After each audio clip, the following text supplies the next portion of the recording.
a later time, online, in our new, let's say, virtual reality. Welcome to the conference of philosophy of mind and cognitive modeling in education. Some preliminary information. To begin with, I will be making my short opening speech in English at first to welcome our international colleague and friends, and then also address everyone in our mother tongue, that means in Slovenian language. Also, the other opening speeches will be made in Slovenian too, because the audience of this conference is mostly Slovenian people. All of them are going to be recorded. Later we will subtitle it in English, so for greater outreach. And now to the conference program. I'm happy and I'm proud to see this year 4th edition of our international conference, an event that has been pursuing substance, the goal and title set in 2012, that means philosophy of mind and cognitive modeling in education. I believe the one word that best sum up our conference is innovation.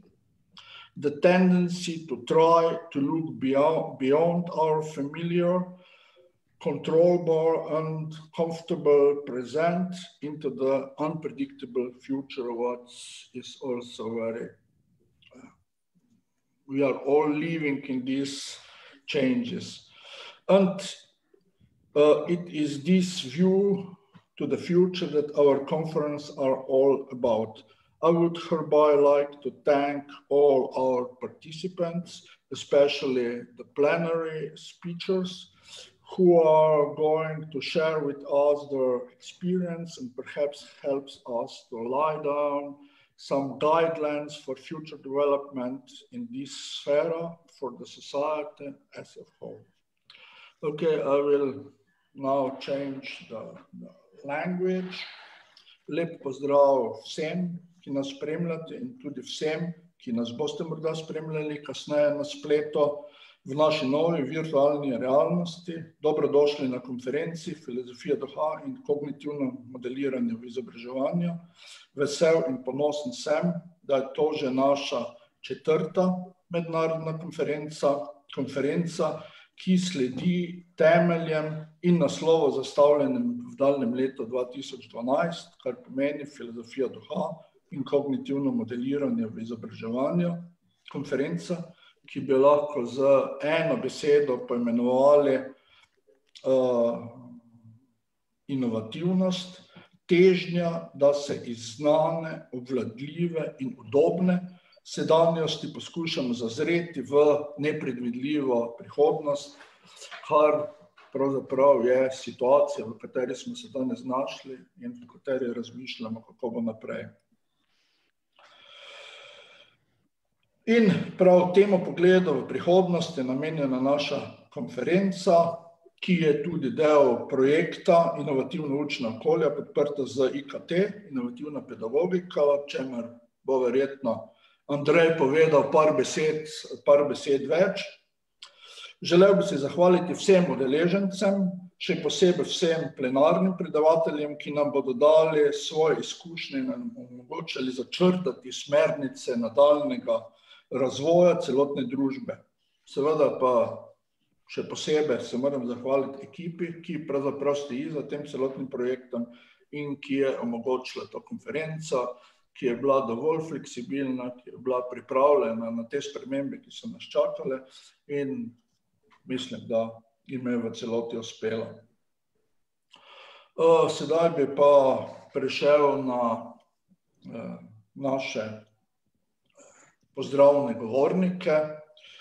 Vesel in ponosen sem, da so tudi kreatorji šolske politike podprli našo konferenco, zato pred mikrofon. Tako kot smo včasih to rekli, pa se je sedaj malo spremenilo pred kamer, pred karkoli. Sedaj vabim državnega sekretarja za visoko šolstvo in znanost, gospoda Jureta Gašpariča. Prosim, izvolite. spoštovani dr. Aberšek, spoštovani dekan Fakultete za naravoslovje in matematiko, dr. Slavinec, spoštovani dr. Logaj, direktor Zavoda Republike Slovenije za šolstvo, cenjeni dr. Plogi, vodja projekta Inovativna pedagogika, predvsem pa dragi, cenjeni in spoštovani udeleženci konference. Resnično sem zelo vesel, da vas lahko v imenu Ministrstva za izobraževanje, znanost in šport pozdravim na konferenci o filozofiji duha in kognitivnem modeliranju v izobraževanju. Dejstvo, da vas pozdravljam po video povezavi in da se bo pravzaprav ves konferenčni proces odvil v digitalnem okolju, že samo po sebi opozarja, da izobraževanje seveda ni statično početje, ampak spreminjajoče, odvisno tako od nekih notranjih vzgibov in potreb, kot seveda od zunanjega okolja.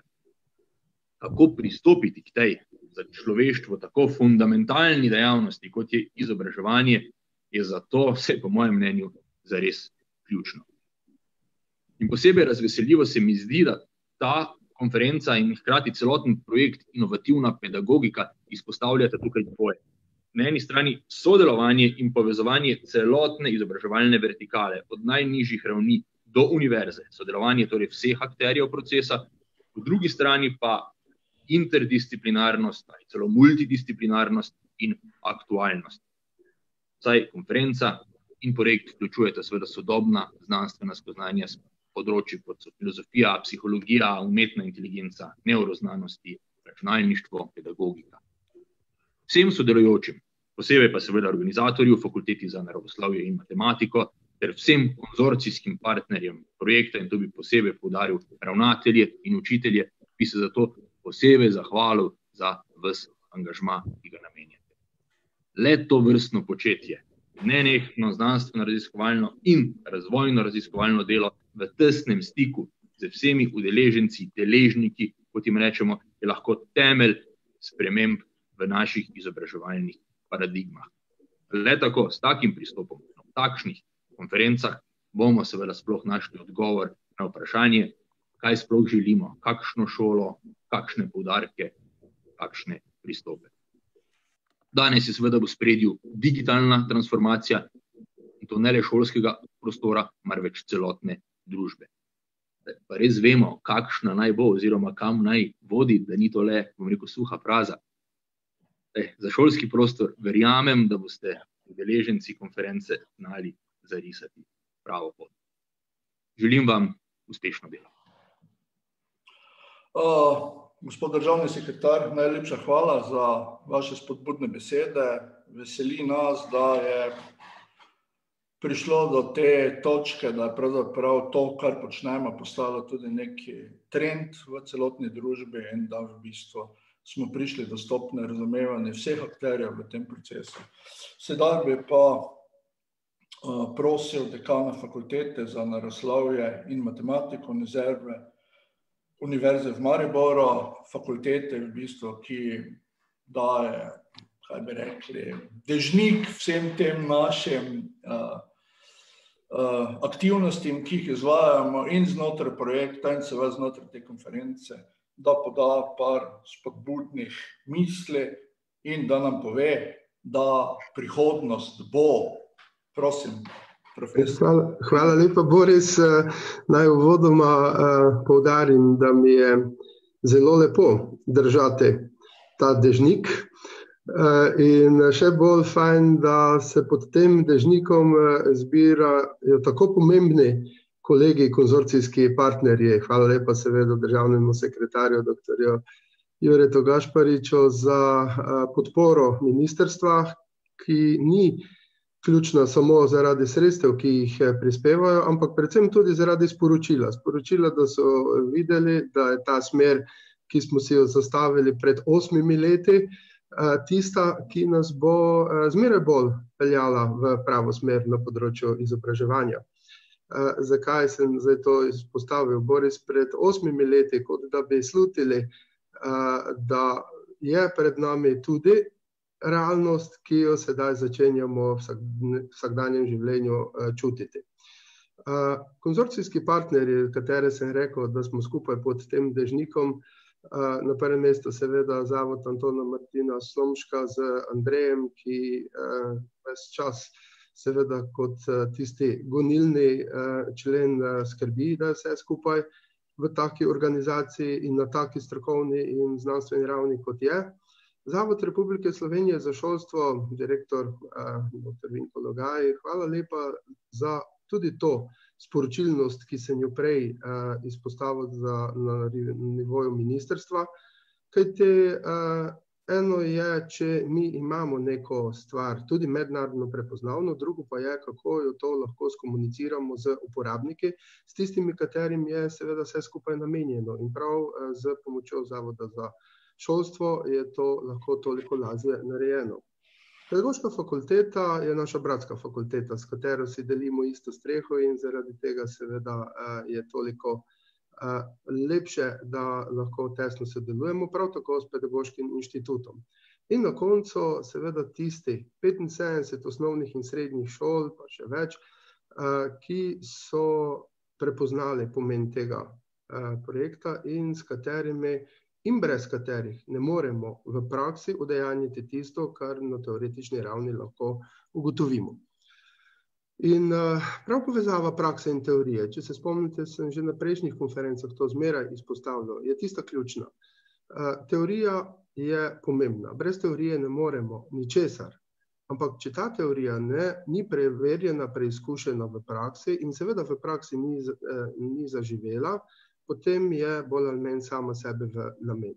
In prav to je tudi lep pokazatelj strukture te konference. 40 strokovnih, 10 znanstvenih prispevkov in to druge izjemno lepo dopolnjujejo. Fakulteta za naravoslovje in matematiko ima izobraževalne, pedagoške korenine. Nastali smo iz bivše velike pedagoške fakultete Univerze v Mariboru in naši programi so bili najprej pedagoški, ki smo jih potem nadgradili tudi v inženirske oziroma druge. In te tradicije se na naši fakulteti zelo dobro zavedamo. Prav tako pa smo zmeraj iskali tudi niše, ali raziskovalne, ali strokovne niše in današnja konferenca potrjuje, da smo našli tudi odlične izobraževalne pedagoške niše. Iščemo nekaj, kar nikjer drugje ne počnejo na način, kot ga uspeva v tem okolju in s tem seveda tudi takšno okolje ustvarjamo. In hvala lepa vsem, ki pri tem sodelujete, ki nas pri tem podpirate in pa predvsem, ki vidite prihodnost v tem projektu Inovativna učna okolja v povezavi z IKT, kajti, kot sem prej že poudaril, to je sedaj realnost, to je sedaj nekaj tistega, kar se nekateri hitro, drugi pa seveda tekom priložnosti, ki jih dobivajo, navajajo. Osebno v vsaki stvari iščem dobro. Vsaka slaba stvar je za nekaj dobra, ne? In če se je zgodila ta slaba stvar, da nismo mogli biti v predavalnicah, potem pa je prav gotovo dobro to, da lahko nadomestimo del zelo dobro, del seveda težje, ampak da nadomestimo učne postopke z tehnologijo. Kot otrok se spomnim karikature, ko je bila narisana glava učenca in lijak, s katerim so mu v glavo vlivali znanje. Jaz bi si želel, da je tudi ta konferenca en majhen korak proti temu lijaku, kajti pred 2000 leti je izobraževanje potekalo tako, da so učitelji z učenci sedeli in se pogovarjali. Danes ali pa do pred par let je bilo že zelo drugače, ne? No in z novo realnostjo bo spet vse drugače. Seveda ni tega lijaka, ni znanja in uspešnosti brez trajnosti, ampak je pa pot proti temu lijaku in hvala lepa vsem, ki nam to pot trasirate. Najprej, Boris, seveda iskrena hvala tebi, ki si starosta izobraževanja ne samo na naši fakulteti, ampak tudi v Sloveniji pa širše. Nenazadnje nagrada Republike Slovenije za šolstvo za življenjsko delo to potrjuje. Hvala ti, da si uspel zbrati okrog sebe ekipo z Andrejem, ki potem seveda vse ostale mlajše motivira in usmerjate jih v tisto, da bo ta konferenca imela še zelo, zelo dolgo brado. In s tem seveda bi svoj uvodni pozdrav tudi zaključil z željo, da bo ta konferenca z svojim znanjem, ki ga tukaj generira, in prenosom tega znanja med tiste, ki to znanje prenašajo na učence, dijake in študente, upravičila, kar je že do sedaj, in ne samo upravičila svoj obstoj, ampak tudi svetilnik, ki bo kazal pot marsikomu drugemu. Še enkrat hvala lepa, prijetno počutje v vašem domačem okolju fizično in z mislih v okolju pod dežnikom Fakultete za naravoslovje in matematiko. Lep pozdrav. Hvala, gospod dekan, za res spodbudne besede. Skratka, kot sem na začetku postavil vprašanje, prihodnost bo, skratka, in očitno je to. Zdaj bi pa prosil, veliko čast nam je, da je z nami tudi direktor Zavoda za šolstvo Republike Slovenije, dr. Vinko Logaj. Prosim, dr. Logaj, beseda je vaša. Spoštovani udeleženci konference, cenjeni gostje. Lepo pozdravljeni v imenu Zavoda Republike Slovenije za šolstvo. Zavod Republike Slovenije za šolstvo je na nacionalnem nivoju zadolžen za neposredno podporo učiteljev, za usposabljanje ter za razvoj na področju izobraževanja. Zavedamo se, da danes to ni mogoče početi brez aktivnega partnerstva in dobrega sodelovanja na vseh ravneh izobraževanja. Še posebno ob dejstvu, da današnja praksa izobraževanja ne more napredovati brez znanstvenih spoznanj. Z veseljem lahko povem, da smo s Fakulteto za naravoslovje in matematiko iz Maribora in Zavodom Antona Martina Slomška v zadnjih letih vzpostavili odlično partnerstvo, ki kaže rezultate tudi v razvoju šolske prakse. Pomembne skupne korake delamo na področju uvajanja smiselne rabe informacijsko-komunikacijske tehnologije v šole, na področju inovativnih metod poučevanja, pri razvoju digitalnih kompetenc. V zadnjem obdobju pa imamo tudi skupne aktivnosti na področju vstopa umetne inteligence v šolski prostor. Prepričani smo, da razvoj tega področja prinaša v šolski prostor resnično nove izzive.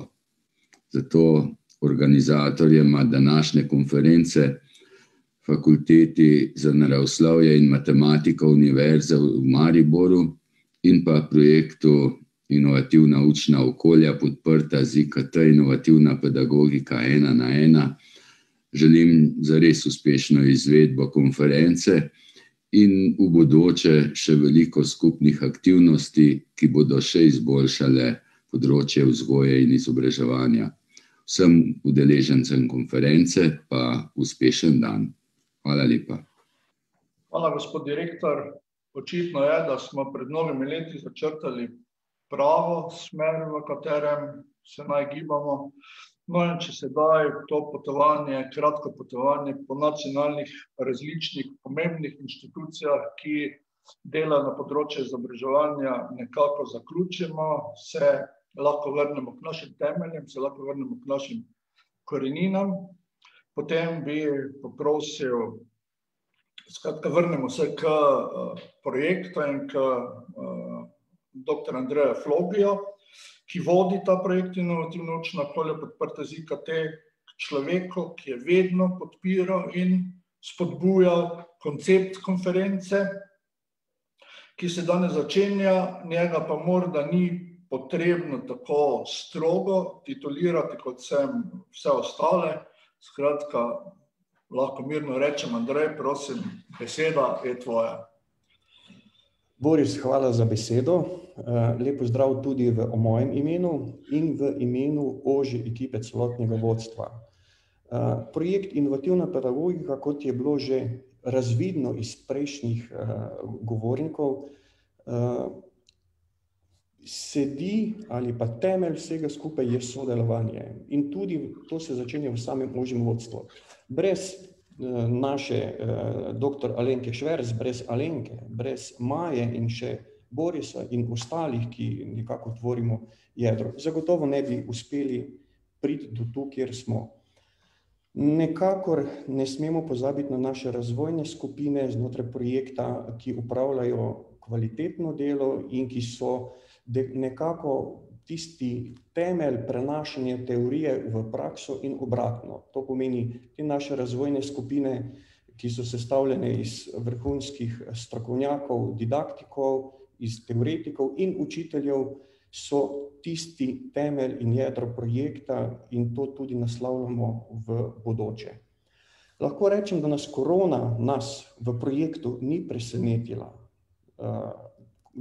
Nismo pa tudi mi krivi za to, da se je korona zgodila. Je pa res, da nam je zelo poenostavila, bi temu rekel, izvajanje in pa implementacijo novih didaktičnih spoznanj, kako implementirati sodobne metode dela v pouk. Tako da tu zagotovo smo en korak naprej, raziskujemo, dejansko umeščamo smiselno rabo tehnologije, pa ne samo tehnologije, to je samo en vidik, celotnih didaktičnih konceptov poučevanja in učenja. Ne samo nadaljavo, ampak tudi v živo podprtih sodobnimi spoznanji, tako na področju kognitivne znanosti, tehnologije, umetne inteligence in vse ostalo naprej. Mogoče se vrnem na besede državnega sekretarja in tudi dekana, pa kot tudi direktorja Zavoda za šolstvo, ki so vsi izpostavili sodelovanje. Res, brez sodelovanja nam zagotovo ne bi uspelo. Še en segment znotraj ministrstva je potrebno posebej izpostaviti, to je Urad za razvoj in kakovost izobraževanja. Namreč tudi z njimi v bistvu razvijamo, ker to je razvojno-raziskovalni projekt, skupaj razvijamo naslednje korake za našo prihodnost, za prihodnost celotnega šolskega prostora. Torej, konferenca PC 2020 je eden izmed segmentov našega projekta, jih je še veliko, vseh ostalih ne bom zdaj našteval. Tako da smo zelo veseli, da zmoremo skupaj sodelovati in mogoče samo še en korak za naprej, kaj razmišljamo. Zelo razmišljamo v smeri področja uvajanja umetne inteligence, bom drugače rekel, umeščanje področja umetne inteligence v izobraževanje učiteljev, v šolski prostor. Nikakor nismo za to, da se to dela nenadzorovano, ampak tako kot je bilo pred 8 in še več leti, bi temu rekel, izziv preiti iz cone udobja na področju tehnologije, tako je tukaj že nov izziv. To pomeni, že gledamo en korak naprej in skupaj s vsemi deležniki, ki smo v projektu, nam bo to zagotovo uspelo. Hvala še enkrat vsem in se veselim debat in diskusij in smo zelo ponosni na naše učitelje, ki bodo potem v popoldanskem delu predstavljali svoje delo. Dejansko to je konkretizacija dela na projektu, razvojno-raziskovalnega dela, implementacije v razredu, sodelovanja in vsega ostalega. Tako da je to en velik doprinos za vse skupaj nas. Boris, beseda je tvoja. Hvala. Skratka, z zadnjim govorom, z zadnjim pozdravom bomo konferenco začeli. So we finished with this introduction, with greetings from different institutions from Slovenia, and now we can start our, let's say, plenary lecture, or we can start with roundtable discussion. We changed the concept of our conference last minute because we all are in a very strange, unknown situation, and we transform the normal communication in some different angle. So I would like to start with our case. The main idea of all this presentation will be that we look a little bit on condition from different perspective of the end of school year 19 and 20, and then we look what happened in between and how we start the school year 2021 in different countries. Let's say at the last moment, in the beginning, we thinking about the Europe, but Arnaldo give us opportunity to look also what's happening in the other part of the world. So the first speaker will be the lady, let's say, from our ministry, from our Euridic Slovenia. Please, Mr. Stanovska, it's your time. Hello, good morning, everyone. I hope you can hear me and also see me. I'm happy to participate in this panel. I am a co-worker of the Department of the Educational Development and Quality at the Ministry of Education, Science and Sports. And I would like to share with you some maybe more quantitative impressions of the first period of distance learning while we were isolated during the first corona wave.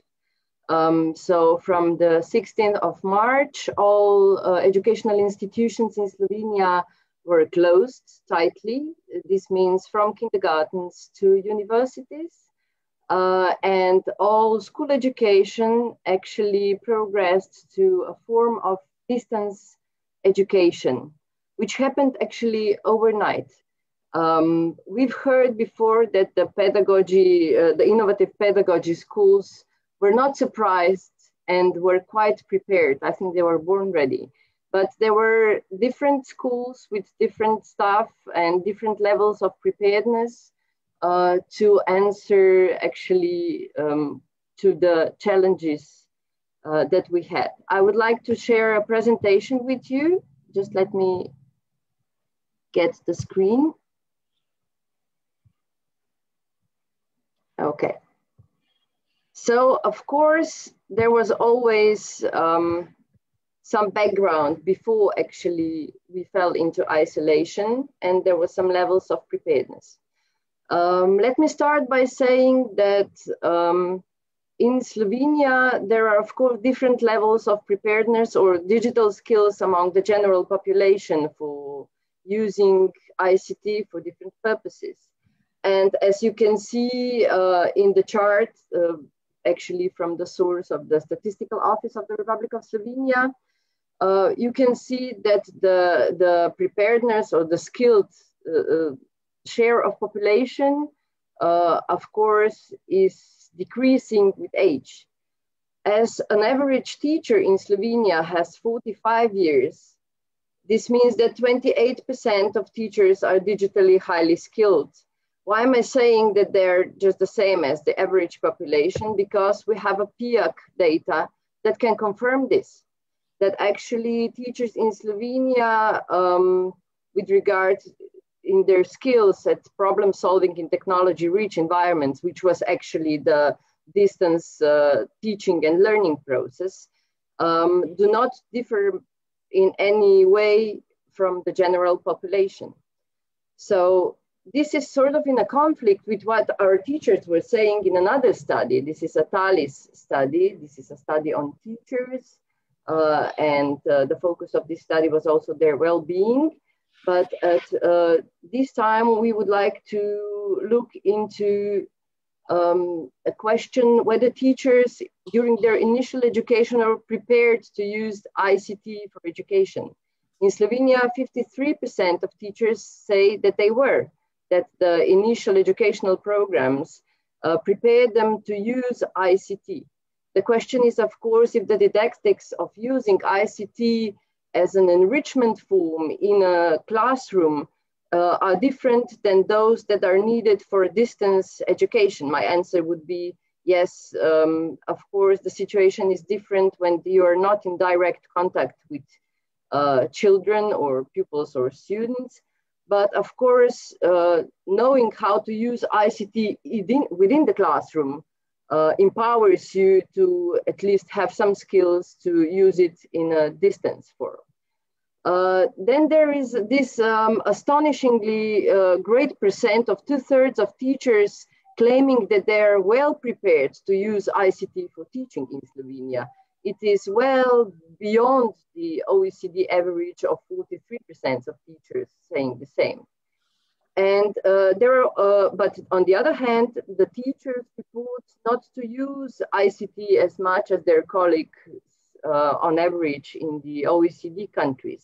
Only 1/3 or a little bit more than 1/3 of teachers reported in 2018 that they regularly used ICT in classroom, which is not at all what actually the children said. In PISA in the same year, when the students, 15-year-old students in PISA were asked whether they use ICT in their classrooms and how much time do they actually spend using digital devices during classroom lessons, most of them answered that they do not use ICT in classroom at all in 2018. So there is a conflict in data, or maybe the self-perception of teachers is different because they do not have the grid to which to assess their own digital competencies and skills and then evaluate it. So let me now progress to the data we have collected at the Department of Educational Quality and Development during the COVID-19 school closure. Of course, March was a record month for the internet in Slovenia. Our basic academic network, which is also hosting technologically, of course, our meeting today, detected incredible peaks of traffic on the internet. They also detected an influx of tremendous amounts of emails going round. And also that the size of emails increased by 10 or even more than 10 times, because the attachments were sent as proof of learning and of course also as directions or instructions or tools, materials for learning. This is data, for example, the blue line indicates the traffic before Corona era, and the orange line indicates amounts of mails within the Corona in May. So we can see that this is an incredible increase, but we can also deduct from this that the email was the main carrier of the distance education in Slovenia. So they were mostly corresponding, or were they? They were also cooperating teachers and students online in online classrooms. One of the platforms that is the publicly accessible platform, this is Arnes, allowed teachers to set up online classrooms. And you can see in this chart that a week before isolations, there were 13,000 online classrooms. But in the week 9, after which we were gradually re-entering school again, there were 24,000 classrooms in Arnes. So basically, we can see that the Corona was, of course, a catalyst for a digital transformation. And then suddenly, tons of teachers realized that they had to open up digital classrooms. Arnes is only one platform used by teachers. The other one was actually provided by a private provider. This is eSchool, eAssistent, and it was much easier to use by teachers, especially those who had not had any training or before knowledge of how to use a digital classroom, because it was really user-friendly and ready-made, and also the contacts of children were easily accessible by this platform. So by the week 2, when eAssistant allowed schools or upgraded their modules to be able to have digital classrooms, there were 28,000 classrooms set up. And by the week 9, 36,000 classrooms, online classrooms, were set up. This is, of course, data from May. And unfortunately, I do not have a new data set to share with you to show how much of these classrooms are still active nowadays, when the kids are mostly still at school in classroom, hoping that it will stay that way. What we can say is that the private provider allowed schools to access these tools for free for the time being, but this module is now being commercially sold to schools. So unfortunately, I do not have data how much of schools has now transitioned to the publicly and freely accessible ARNES online classrooms, and how many have decided to pay for the module that they have received for free during the Corona era. The second provider, private provider, is of course Microsoft. Microsoft licensed tools were available to schools, and the Microsoft Teams platform was one of the gravely used platforms for teacher cooperation and also for teacher-student cooperation during the distance education period. Microsoft offered free basic training courses for teachers. So they had huge participation numbers, like 6,000 teachers participated in this kind of trainings over a month to basically learn to use the main features of the MS Teams. And also then they use the MS Teams as a platform to collaborate with children. Of course, there were other platforms used like Google Classrooms, etc., but this data has not been collected or available to us. What we have done is we've asked school heads to share with us which channels of communications they have been using with children. And this is a slide that shows how much of an increase we have seen in the use of online classroom in basic school in Slovenia. At the first week, you can see that there were like 80% of 9th graders, or below 80% of 9th graders using online classrooms. But the gradual increase is here clearly visible from the 30th of March to the 11th of May. These are data sets that we have collected. The other channel that they were using was video streaming or conferencing in basic school. But we can see that especially the lower grades of basic school have not tended to use this so much, even though we have to realize that especially 1st and 2nd graders are not able to read the teacher's emails.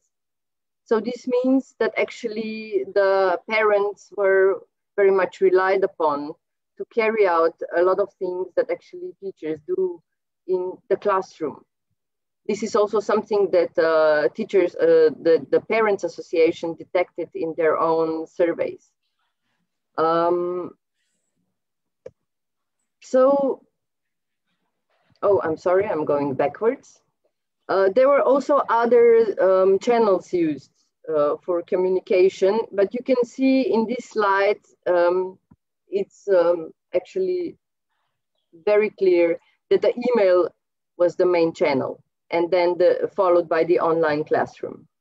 So most schools use this complementary, but there are several schools, even in mid of April, that only used email according to our collection, and no other channels of communications to reach children. This is, of course, quite a problem. A special focus for us was how are the children with learning difficulties or special educational needs reached by teachers in this distance learning times. And we were surprised to see that they're also reached by email, which may not be the best form of communication for a special educational needs students. This is a slide that shows those special education needs students that are actually integrated within the classroom of classical, so mainstream basic school. I've left out the data on special educational needs schools that are separately provided. But we can see that there was a great increase in video streaming tools for special educational needs support during time as we progressed during this times of distance learning. We have also collected some information on how many students were not reached through these channels. So schools reported to us in May if they had response from all students, if they were in contact, and we were sort of surprised that we were still lacking some students. Thousands of students in basic school and about the same number of students in upper secondary school did not respond to any of the calls from schools. From basic schools, when we looked into deeper, we saw that most of the non-responding schools, not schools, but students were actually Roma or migrant children, which of course raises a very special concern in view of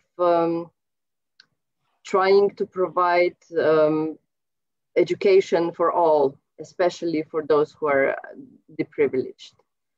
One of the measures that we had was trying to provide, of course, as a condition or precondition to enable learning, internet connection and tools, that means computers and tablets for students to be able to learn. We had organized donations for packages of broadband access to internet, as well as requested schools to lend their own equipment to students so that they could learn. And you can see the numbers of computers. About 4,500 computers were lent only from schools.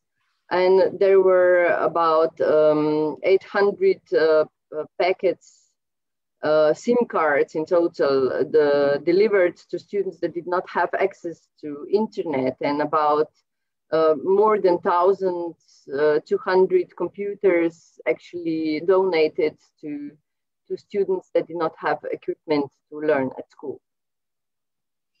So what have we doing during the summer? We have been trying to supply schools with additional computers. This was done by Arnes through a project.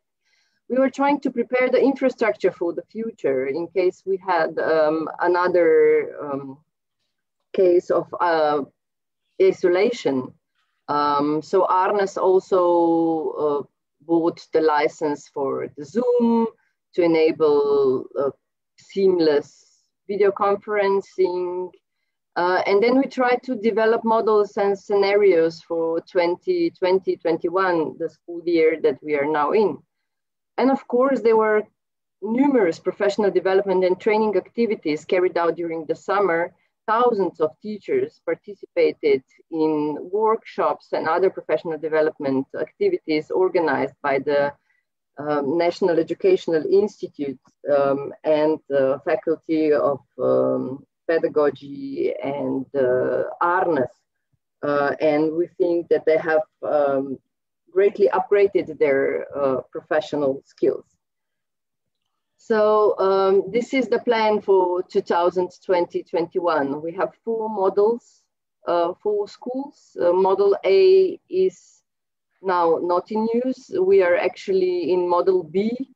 So all children or pupils follow instructions in school, but recommendations to prevent infections apply. Of course, there are masks, distancing, some limitations on groupings, and further suggestions how to prevent infections. Would the epidemic situations deter, then we would go to Model C, which means that some of classes would go on in school and some would go on in distance, while Model D is the one we've seen from the 16th of March to June. So everybody was in distance learning mode. This is sort of what I have prepared. Mostly these were, of course, numbers.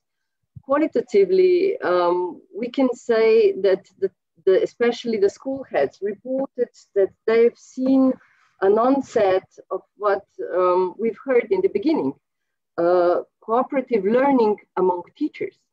That actually this was not only catalyst for a digital transformation, what we've seen, but also for formation of a professional community that actually worked and shared together, which we might say, if we try to, as we said, we heard earlier as well, try to see the positive side of things, is of course a good thing, because as Haiti would now say in the visible learning, professional community is the most impactful actually source for effective learning. So this is where I close, so I don't take up too much of your time, and I'm looking forward for the discussion and your input later on. Thank you.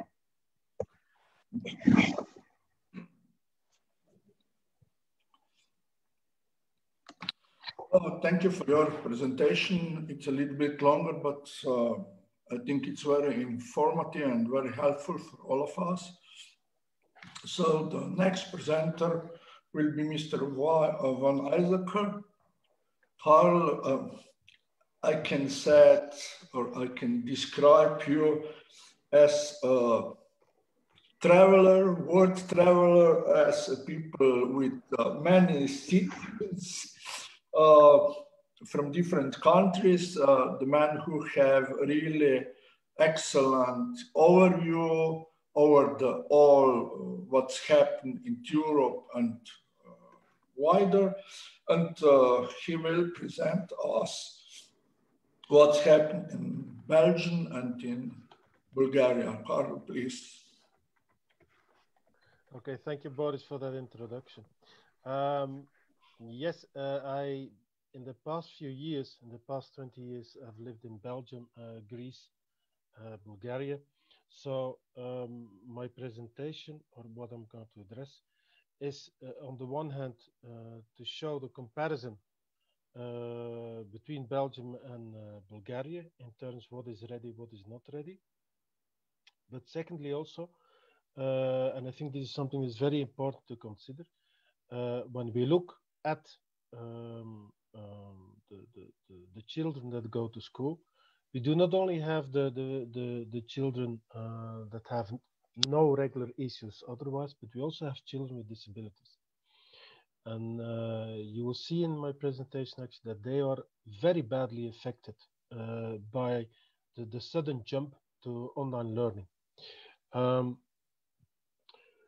First of all, let's say a couple of things, a couple of similarities that I have observed since March 2020 in both Belgium and Bulgaria. So first of all, after the sudden lockdown mid-March in both countries, we have actually seen that most of the schools were not really prepared to jump to online learning. So we have seen a lot of ad hoc solutions, quick solutions. It's totally unprepared.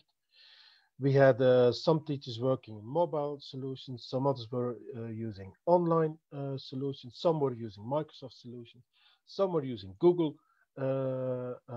Google platform solutions. So it was actually not prepared. And this is something that also when I speak to teachers now, both in Belgium and in Bulgaria, something that they confirm that how is it possible that we were not prepared for something like this to happen. To give you an idea, there was a recent Finnish research by, let me check the name, that was by the Sanoma Learning. So this is an educative publisher. And they have done a research among a number of European countries. And for example, when they checked for Belgium, only 77% of those that were using online facilities were using this mainly for exercises. When we look at those that really use it for online learning, only 10% did that before the Corona times. Once the Corona pandemic spread, we see this gradually increasing to around 70% of the teachers that use online platforms. The main reason, and it was already brought up also by the previous speaker in one of her comments, is actually the lack of ICT skills among teachers. I've seen that in Belgium, I've seen that in Bulgaria, so they needed a lot of support. There is both in Belgium and Bulgaria, there are for the students ICT lessons to have basic ICT skills, but it is very clear this was lacking overall when you look at the teaching staff. Secondly, overloaded networks. So in the first week of the Corona pandemic, in Belgium and in Bulgaria, the internet went down or either went very, very slow, but most of the platforms went totally down. So it took them a couple of weeks to support these platforms. There is a specific teaching platform that is promoted. It's commercial, of course, but it is promoted to Flemish schools. And the Flemish government has actually decided to put the most emphasis on this commercial solution, but it went down. Not once, not twice, many times. The non-preparedness for distance learning in both countries also result in a very high workload for teachers, supporting staff, also external people, external experts. To give you an example, we were helping in Bulgaria, because I'm now at the moment in Bulgaria, we were helping the teachers of our kids. We had purchased Zoom platform, professional edition, so that the teachers could actually use it because there's nothing available. So it gives you an idea of the means that were available in both countries.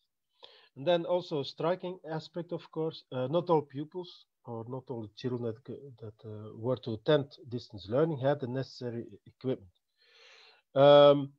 Because this is directly linked also to poverty. For example, in Belgium, 10,000 laptops were collected in a very fast mode, I must say, organized by the Flemish government. There were lots of private donations.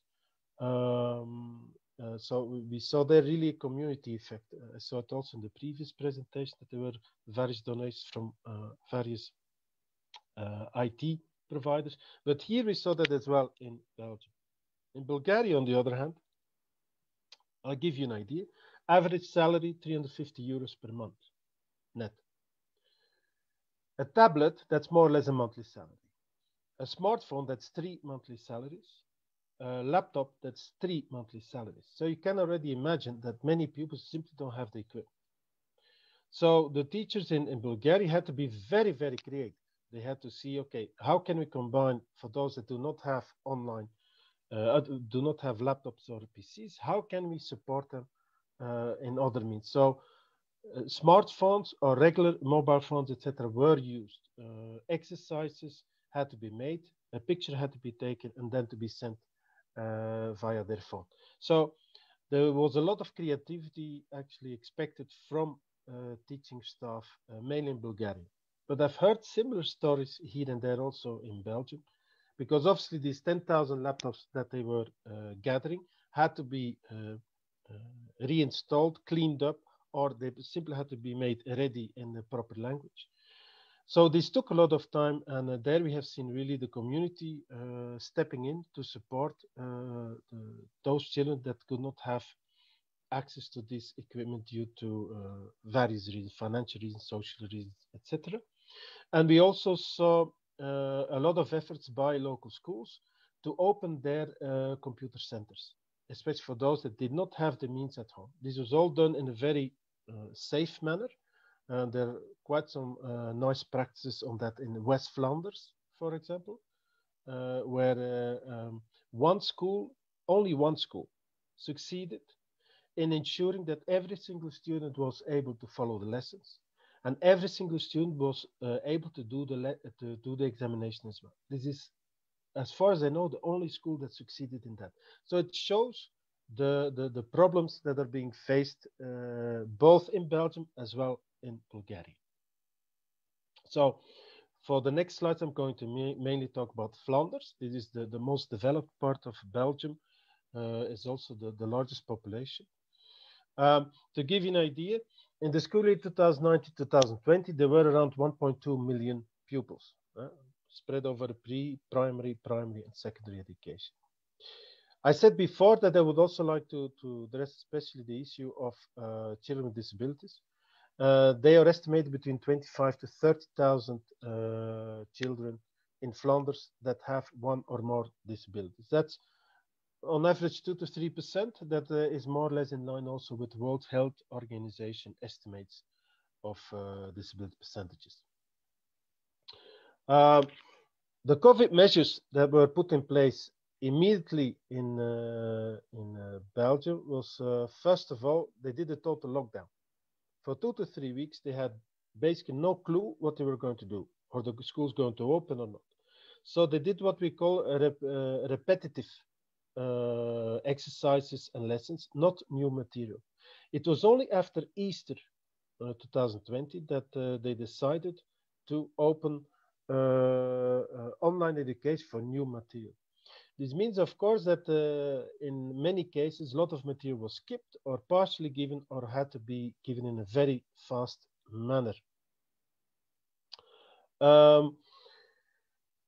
This was the case for primary education, especially for secondary education, and for higher education, this was a little bit problematic because there was obviously, at university, you cannot just skip the material had to be given.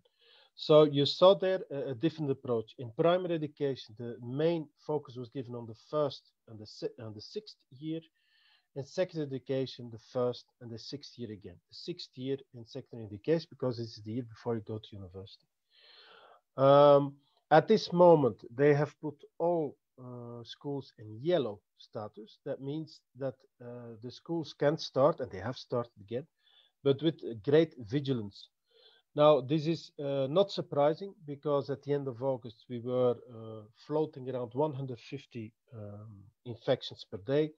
Today, we have more than 2,000 per day, and all the, let's say, all the indicators are on a very quick rise. They expect that within 2 to 3 weeks, the hospitals will be blocked because there are too many patients. So this has direct impact also on the schools, where we see here and there clusters of infections starting in schools, classes, etc. Classes are being shut down, schools are being shut down. So we are gradually moving to a red system, whereby instead of going to classes again, we move back to an online system. So there are at this moment a number of municipalities, especially in the Brussels area, that are in orange phase. especially Brussels, is highly impacted because of the migrant population, which has big families, does not always respect the rules. So we have big clusters in Brussels spreading in schools as well.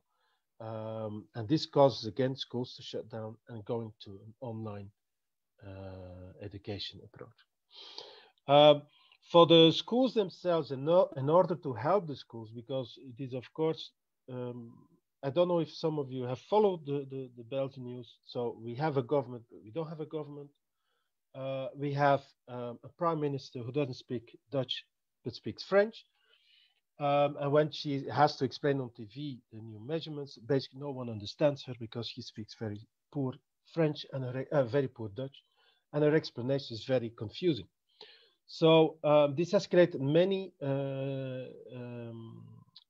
difficult situations. On Friday, A was set.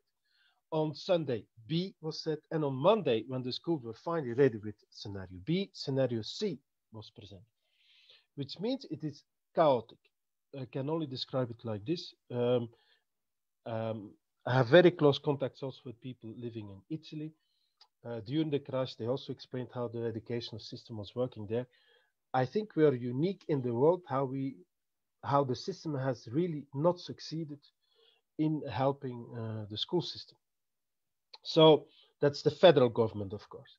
That's why the Flemish government has decided to launch a very informative website for every school in Flanders.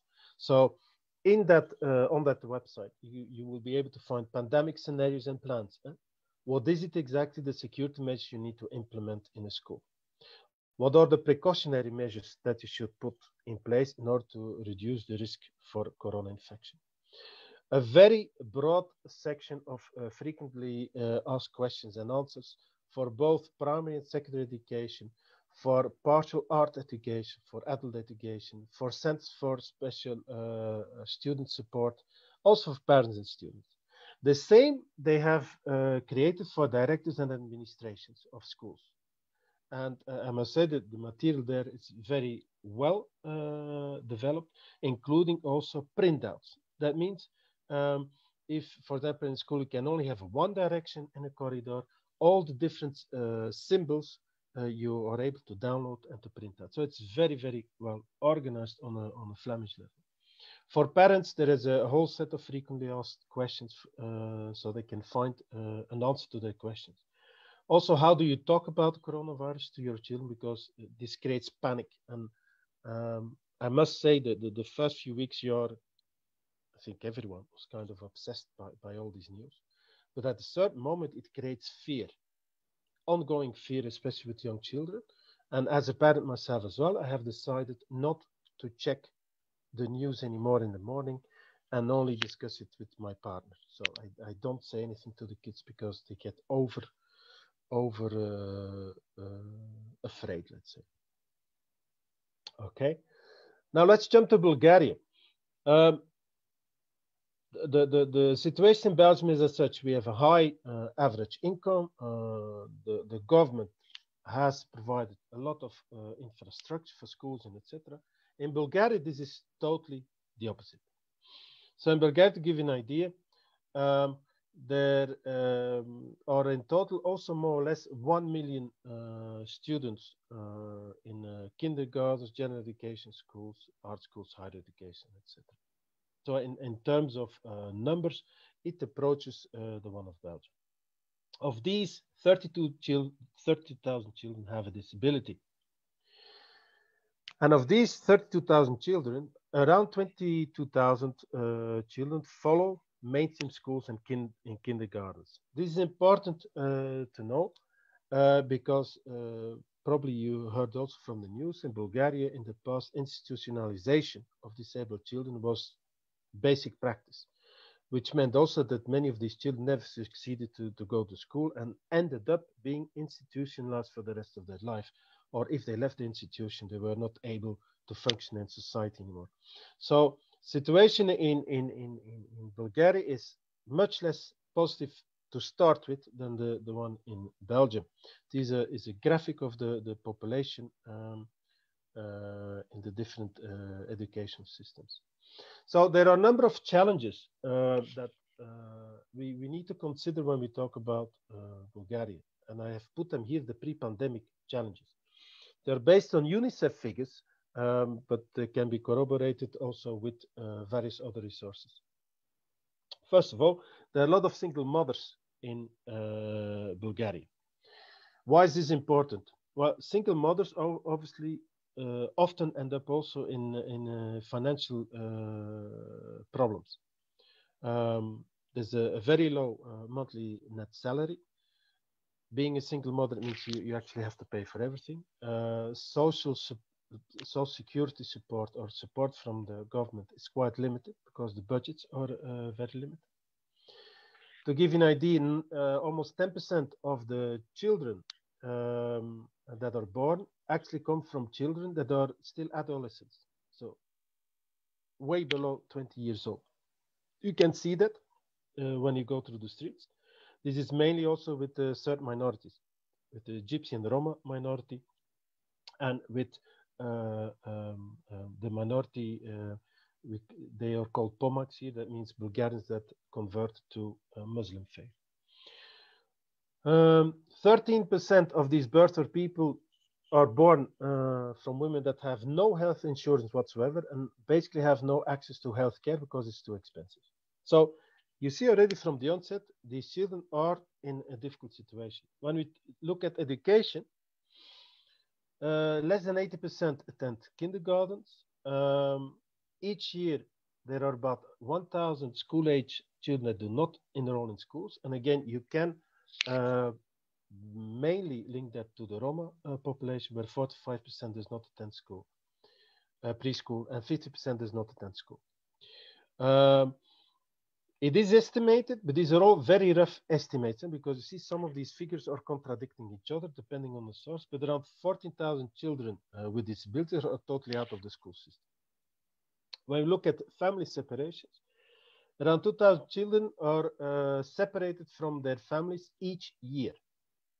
So there is a very strange system in place. The children are taken out of the family and put with foster parents, which cost, I think the foster parents get between 1,000 to 2,000 levas per month to foster children for families who do not have the financial means to raise their kids. So it is an absurd situation, but it also creates a situation with even more poverty for families. At this moment, 1,000 children still live in institutions. I have visited these institutions on several occasions. We also help them where we can with donations and etc. But it is striking in Europe 2020 that this is still possible. And around 11,000 children live separated from their families.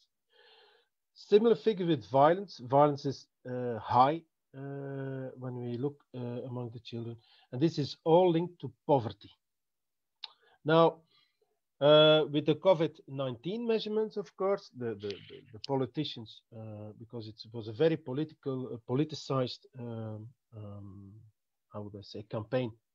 So all the good news on TV, online education, excellent. We had a virus vacation at the very start for 3 weeks.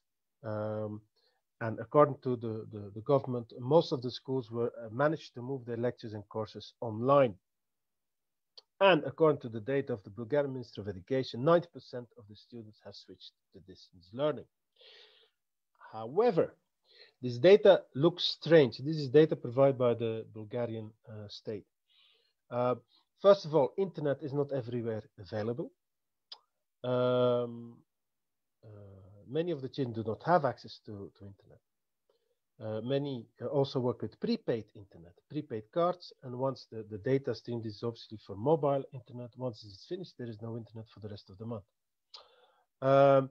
Many pupils also do not have access to any books or school supplies. So you have to participate in online teaching, but you don't have the necessary material. Bulgarian Ministry of Education, and these are data from 9th of April 2020, said that at least 10% of the children did not have access whatsoever to online e-learning platforms. This is most likely much higher considering also the high ICT literacy among the poorer population, also among the teaching staff, but also especially among the poorer population. So I repeat again, we deal with very low average salaries and equipment which is extremely expensive if you look at the average salary. So I have put here a number of solutions that have been put in place. For example, UNICEF has done a very nice campaign, but a small campaign, and in which they help 400 children to continue their education by donations of equipment and also providing education and mediation. There's also a national campaign on donating all devices to New Beginning in support of education. My partner and myself, we run since I think it's 5 years a campaign with the help of a Swiss organization, whereby we donate, I think by now 1,000 laptops, PCs, and etc. to organizations for people with disabilities, people in financial distress, libraries, and etc. So that those that do not have access to hardware equipment can actually access the hardware equipment. We fix all the laptops beforehand. We pre-install the necessary software as requested, including, if needed, necessary assist technologies. But I have seen very few of these efforts coming actually from the state. For the 2020-2021 school year, so they have a number of approaches in Bulgaria, whereby first they want full education to start again. That means a non-blended learning. It's classroom learning. For certain cases, hybrid education is allowed. And for, at this moment, 60% of the parents have actually opted for distance learning. So this is a very high number.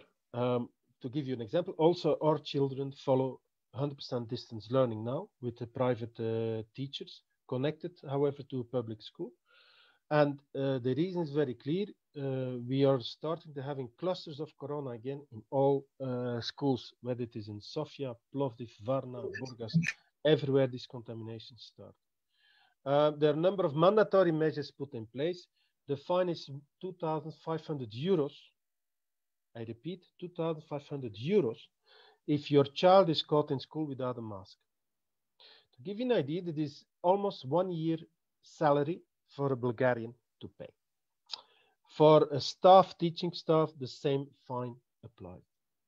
For children that have chronic problems, they are totally allowed to study at home without any exception. In fact, every parent can apply to go 100% to online education. This is an application you have to do through the school, and then the school to the Ministry of Education, and you need to justify this. In our case, we justify this because both my partner and myself, we have a heart condition which creates a condition to allow home education. Now, if you look at inclusive distance learning, because I've been in touch with many schools, also with many providers of online education, and they immediately go, oh, well, this is the solution. This is totally inclusive. Everyone can participate. Yes, this is true. When we look at comprised mobility students, this is totally true. They use the online facilities. They don't have to go to school. They don't have to use buses that are not accessible, etc. It's also very good for those children, for example, with cerebral palsy, muscular dystrophy, etc., because using a laptop or a PC, they can use certain assist technologies to facilitate this. The same, there's a whole list I put there. One of the elements that's also brought up is, yes, but you know, many students are very shy to speak in front of the class, so when they are behind their PC, they are more eager to speak.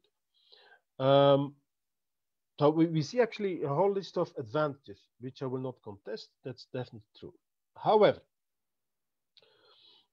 I bring up here again the impact of poverty, not only on inclusive education, but also on special education. So this has, I would say, this has a crucial impact, negative impact on online education. there is simply not the required expensive equipment. There is simply not the required assistive technology. In Belgium, 100% of the assistive technology that the child needs is totally reimbursed. In Bulgaria, nothing. Zero. There is no compensation. You either have rich parents and you can pay for it, or you just don't have it. Learning management systems, in general, they may be accessible, but they provide content that is not accessible. This is an ongoing problem that we have been fighting for, I would say, for the past 20 years. I've been involved in a number of initiatives to try to convince online platforms to provide guidance to the content providers to make their content accessible. Unfortunately, they don't. This creates various problems with screen readers. A screen reader cannot deal with the content that is not accessibly formatted. Many of the schools that we have seen working online or that were suddenly moved online simply do not have the knowledge to see whether their platform is accessible, or if it's fully accessible, or not even aware of the actual guidelines how to make things accessible. A lot of the e-text are not keyboard friendly, and I'm talking here about Flash, HTML5 animations, where accessibility guidance have been totally disregarded. Dynamic e-learning content, like videos and graphics that are being used, and etc. Well, they are in many cases problematic for those with visual problems, or those, for example, that are susceptible to epilepsy or to migraine. This is totally disregarded. Video-based material is maybe nice for many students, but it can also withhold a lot of information that someone who is visually impaired cannot see, or someone who has, for example, another learning disability cannot apprehend. Screen readers and audio transcribers, etc. In general, you need a very stable internet access for that, especially when you use this as a cloud service, and many of the free software are cloud-based. So you need a very good internet, which many do not have access to. There's also the fact that online learning, it does not really accommodate all the different styles of educational approaches that exist. Body language is very difficult also to transmit. Then there is also the issue with children in the autism spectrum. We have heard very distressing stories, both from Belgium and Bulgaria, where children with autism are literally from one day to the other. They normally go to school and suddenly they're put behind a laptop at home, and mother and father are totally responsible, and the child freaks out because the regular standardized format of a day is totally thrown upside down. I was speaking with one mother of a child with autism, and she was crying. And she said, all the work that has been done in the past 6 years with my child has been ruined in 2 weeks' time. We cannot recognize him anymore. And indeed, the structure is gone, the child freaks out, and it becomes very problematic for the parents. Which also brings another topic on. There is online education, but there's a lot of responsibility requests from the parents. And you cannot keep on saying to your employer, I'm sorry, but I need to stay home because it doesn't work out. Also, the system, for example, in Bulgaria is as such that at the beginning of the pandemic, every company could fire instantly, immediately all their staff without pay. So this is a catch-22 situation that these parents are actually brought into. So I also bring a number of other challenges here. Personal support in the classroom. The personal support that is normally provided in a classroom, for example, by a support teacher, is totally missing when you go to online education, unless the support teacher is able to connect as well online and support remotely. But the personal approach that is normally there is totally missing. Lip reading is a serious issue, especially with all these mouth masks being worn. When it is in the classroom, for example, in Bulgaria and Belgium, everyone needs to wear a mouth mask. You cannot do any lip reading with that. Also, the expression falls away. So this is problematic for children that depend on lip reading or that use specific gestures in the face to understand. I repeat here again, training material and platforms are mostly not accessible. We see also in both Belgium and Bulgaria, parents of children with disabilities that follow online training, they are in a panic because they know that certain aspects of online education will be problematic for them. And there is actually no support for that. The other challenge is made for the teaching staff, and this should be really an awareness among the teaching staff. I would like to refer also to Article 24 of the United Nations Convention of the Rights of People with Disabilities, which makes it very clear that education should be fully inclusive. But this also means that every teacher, without any exception, should wonder, how can I adjust my course so that I can provide a remote training, but also accessible training, accessible education. And this goes in line with my last bullet. The staff in general is not aware at all of accessibility guidelines for the teaching material. Now, I've summed here up a number of European projects that are addressing these kind of concerns. I guess the presentation will be available later on. But these projects have considered this concern and have also provided a number of guidelines towards inclusive education. We have created also a number of guidelines in Dutch, in Latvian, in Bulgarian, in Greek, and in Turkish for educators. How can they make their educational lessons more inclusive? Now, that was in a nutshell the situation for both Belgium and Bulgaria. If you have any questions, please do not hesitate to contact me. Thank you.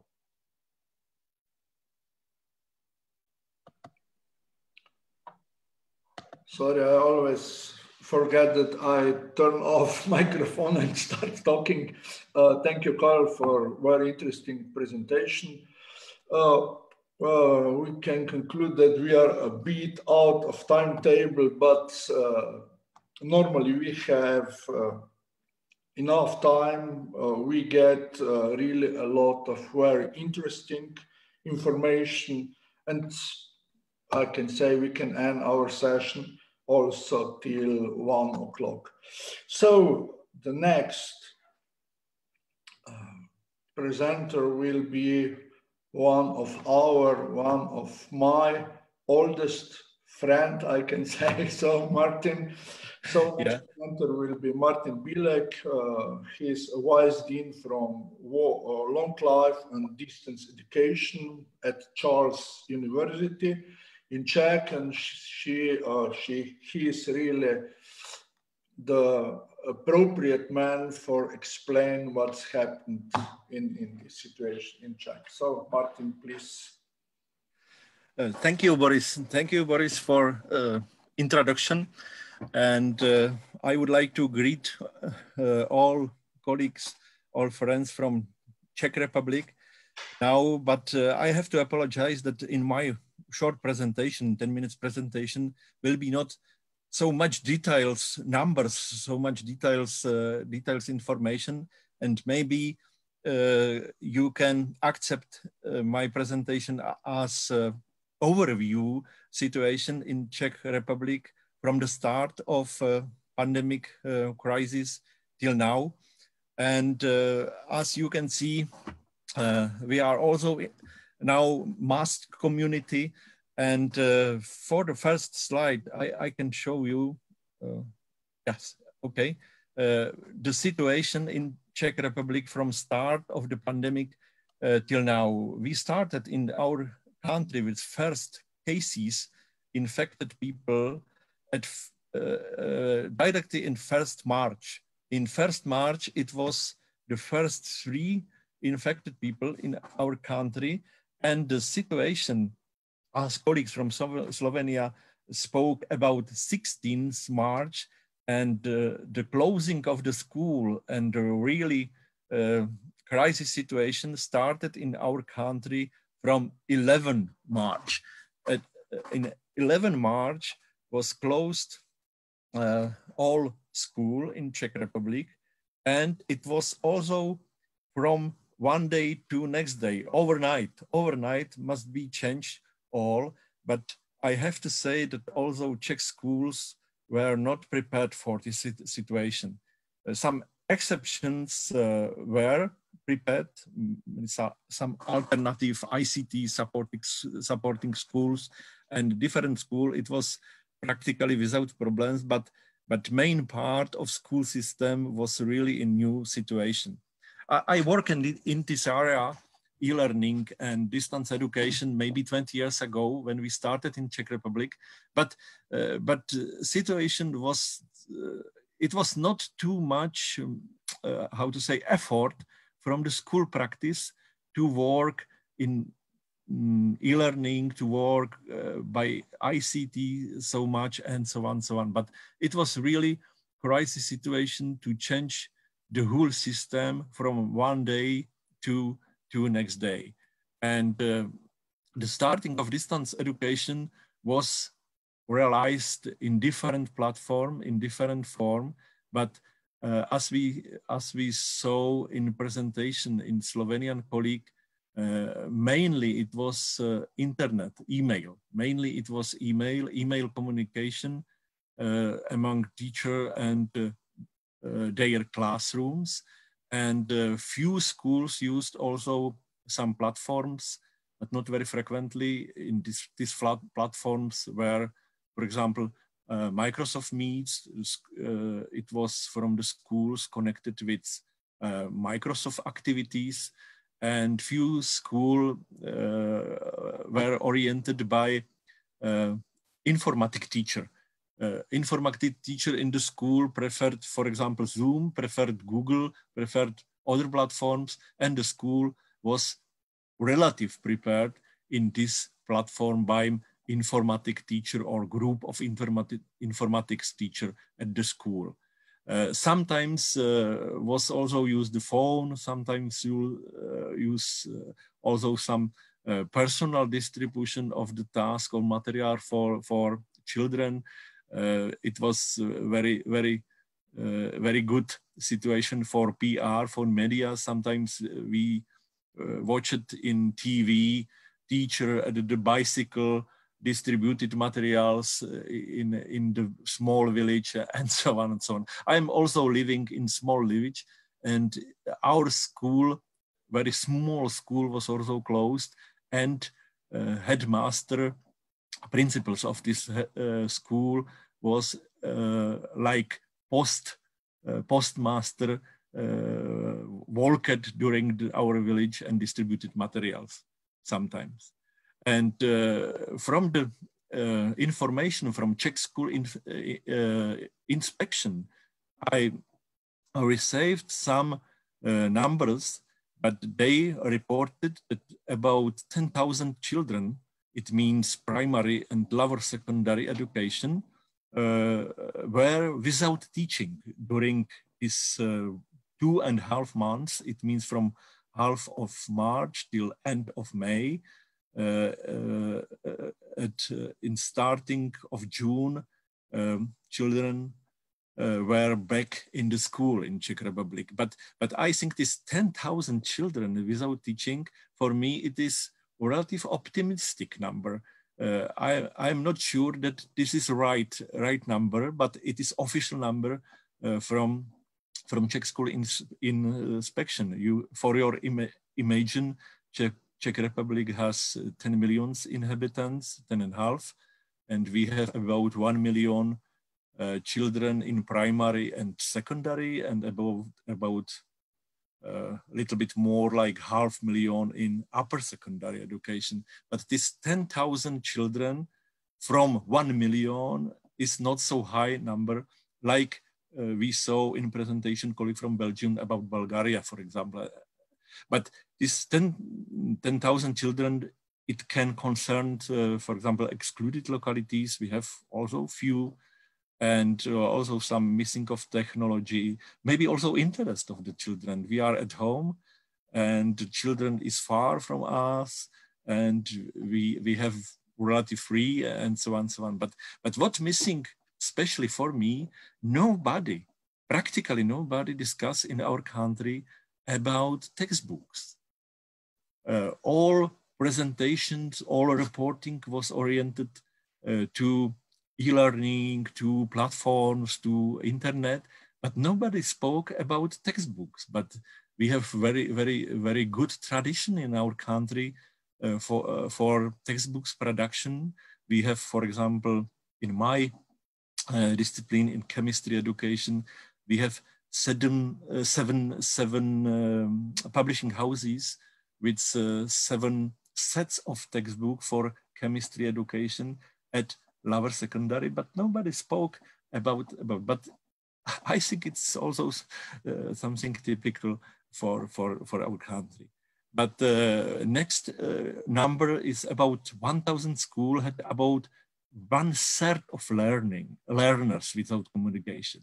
It means that practically all schools provided some kind of distance education, but about 1,000 schools, it concerned also for primary and lower secondary education. It means 25 or 30%.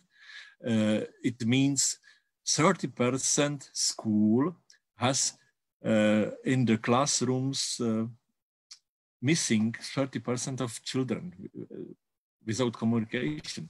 It was also, I recorded some moving of the parents on some institution that we don't have legislative for this distance education. Yes, we are in crisis state, but we don't have in our school law, in school legislative, we don't have something about this possibility, how to realize distance education. And about 100 school, Czech school inspection wrote at more like 50% of learners without communication. But it is little bit more real situation like this, only 10,000 children without teaching and learning. And as I said, back in the school, they were from 1st June, but they were in the school 1 month, and after June we had 2 months of vacancies, holidays. It is traditionally our country, July and August is vacancies times for the all school system. Was big discussion. In this year we can apply only 1 month. We can teach also in July, but finally decision from ministry was 1 month. It means June in the school, and traditionally 2 months vacancies. And it was situation at the primary and secondary education. But one sentence is about kindergarten. Kindergarten during all this crisis period from March to May were opened, and was in some municipalities, somewhere you can close it, somewhere you can open it. It was in the hands of the municipalities concerned to kindergarten. And some words about universities, and you can see that I'm also COVID product, but I am now from 1st July in new Vice-Dean position. Before I was Vice-Dean for research and science, and now I received this position for distance and long life education, but also the university must be better prepared for this kind of education like before. And some information for you. Also, we started with closing from 11th March. It was also during the night, and starting of distance education were in different platforms. For example, our university is concentrated to Microsoft Teams, and it's possible to use also Zoom. University has some licenses for Zoom, and some colleagues, for example, Faculty of Natural Sciences is preferring Google Meets, and all university are working in platforms, LMS platforms, Moodle. But situation was for us at our faculty, especially in our Faculty of Education, relative good, that just before pandemic, we prepared new accreditation materials, and for all combined study, it means partly in presence form and face-to-face form and partly in distance form, we had to last 2 years prepared new materials, especially in Moodle, but practically all subjects had the support in the Moodle platforms. All those problems were with, for example, practical works, with practical activities, especially for my orientation for science education and chemistry education, it was the problems with labs. And we made the postponing, and we made all the labs like blocks during the June, where situation was a little bit better in our country. And also we extended summer semester for the implementation of exam. Traditionally, we are finishing at the end of the June with exams, and next students have vacations. And in this year, we made the postponing to end of the July, especially for students. But practically, in our faculty, practically all exams, state exams and partial exams were realized in the face-to-face form. Only exception was some students, for example, students from abroad with closing borders. They have the possibility to make it in distance form. And also new approach was also hybrid form. And for example, students and part of the commissions are on the place, and next member of the commissions are connected during some platform and so on. Eventually students is somewhere on distance, and commission is on the place. And I have for you, not so long, only few information from surveys. All university made the surveys on the teachers and on the students about this situation to receive some feedback and some information for this year, for current situation. And this survey was realized at the end of June and during the July in this extended time. And the respondents were students and teachers at our Charles University. Maybe you know that we are the biggest university in Czech Republic, and the university has about 50,000 students. It means that sample was about 10% of the students, and teacher staff is also about 5,000 staff. It means also about 10% of the teachers. And the PR was during the social network, studio system, emails, and this big survey organized at our faculty, the site of the pedagogy and faculty of social science from the accents of sociology, and a few information for you. Sorry that I not all is in English, but something is also in Czech Republic, but I'm sure that for Slovenian colleagues, it's no problem to read in my language, in Czech language. And for example, is systematic use of online distance learning desirable in my field?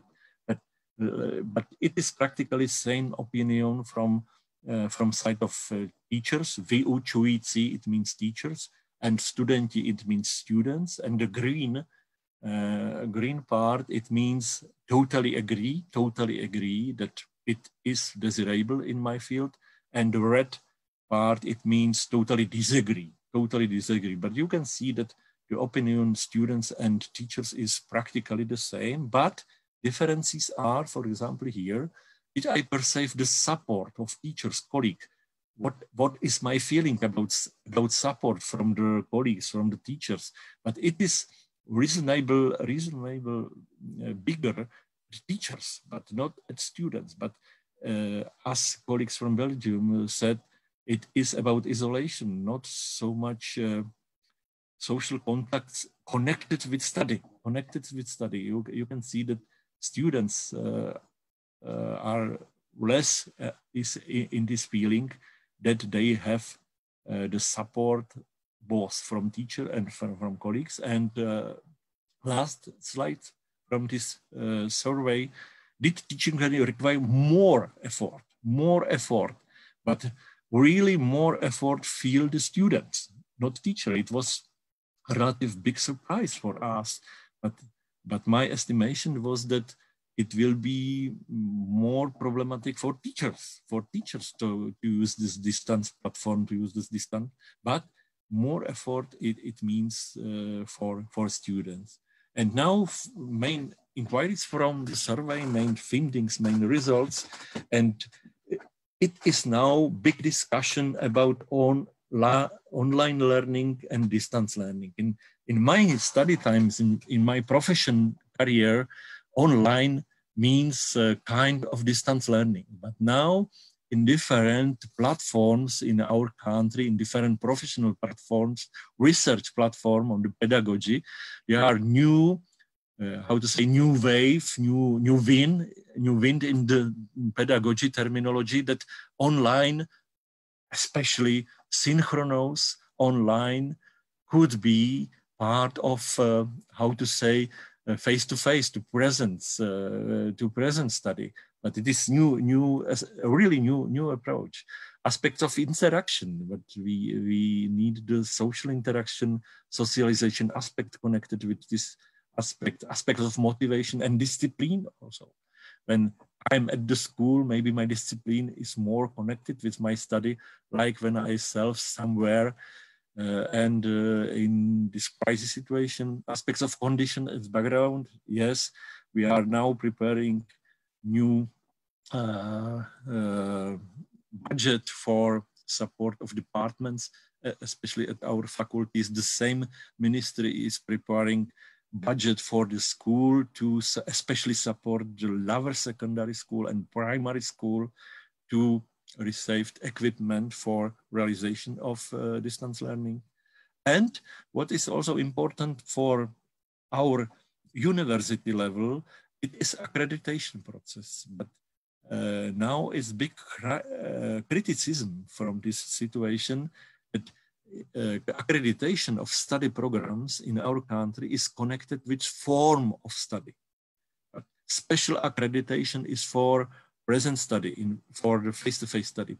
Special accreditation, the same study program is for combined 50% or 40% in present state and for example 60 or 40% for distance. It is combined, and this is special accreditation. And also special accreditation in the same study program is for distance education. And now maybe we are over this approach, and maybe in the next time will come the situation that will be accreditation for study program, and decision about organizational form will be on the hands of the institution. Maybe it is only our Czech specifics, and it could be my question for you, when is the same situation in your country too? And current situation, at the last, current situation in our Czech Republic is not very good. You see it now. We have problems to travel to different country, also to Slovenia. We need the test or quarantine. And we are speaking in our country about second wave of coronavirus. But when we started with these restrictions in March, it was during the day about 100 detected infected people. But now we have about 2, or yesterday was 3,000 of detected infected. But in March, we made during the day 1,000 tests. And now we are working with 22,000 tests per day, and it is really new situation, increasing of infected people, and especially in Prague and in Pilsen, and from yesterday also in Ostrava region was closing the universities by decision of hygienical stations, and it's restricted only for distance form of education. and are few exceptions. Individual consultation is possible, or practical teaching with maximum 15 students is possible. But now we are waiting, especially in our university. We will start next semester at 5th October. But this restriction from hygienical stations is stated from now till end of October. But we will see what will be next development of this situation.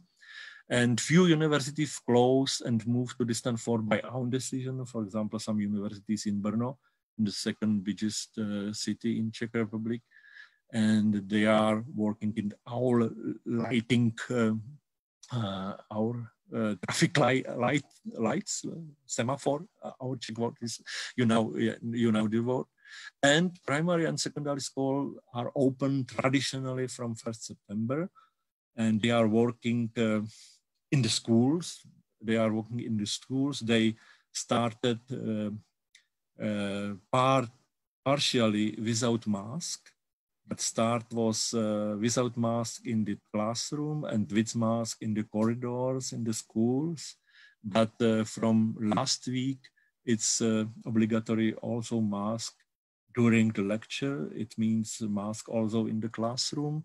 And this it means that from yesterday's report at the ministry, I saw 70 schools is now closed from number of infected teachers and learners, and about 4, maybe now 500 schools from about 5,000 schools is partly closed. A few classrooms are closed and few classrooms are in working. But this is not a situation in Czech Republic, but we have also different guides, different recommendations, different new documents from Ministry of Education. Maybe this main, I can make the change of the school law, but now distance form is included. It is a relevant part of study at the primary and secondary education in the special condition. Before was not. And for example, some kind of recommendation, for example, Ministry of Education is recommending to school when you are working distance form. For primary, we are recommend only 1 hour on synchronous online, and next could be in the family. For the lower secondary is recommendation maximum 3 hours online, in maybe in few blocks. It could be during the day, and next will be offline working at the home, and so on and so on.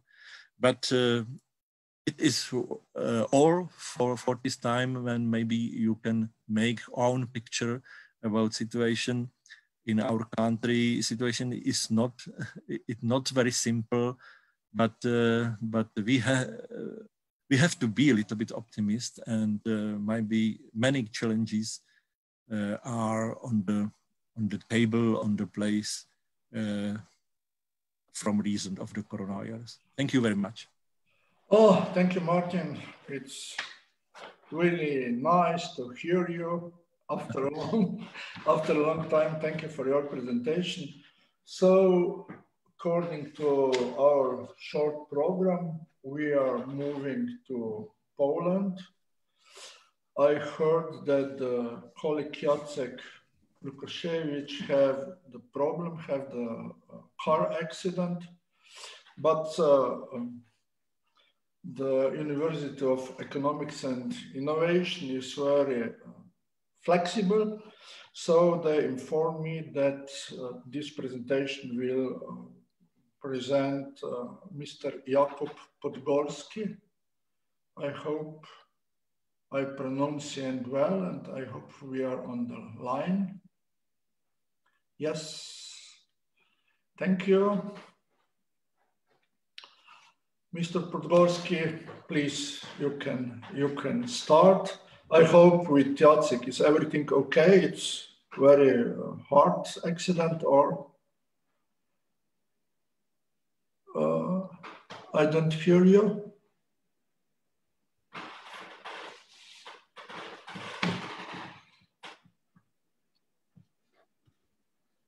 No, still not. Now you turn off, your microphone is turned off, and now it must be active. No, still nothing, sorry.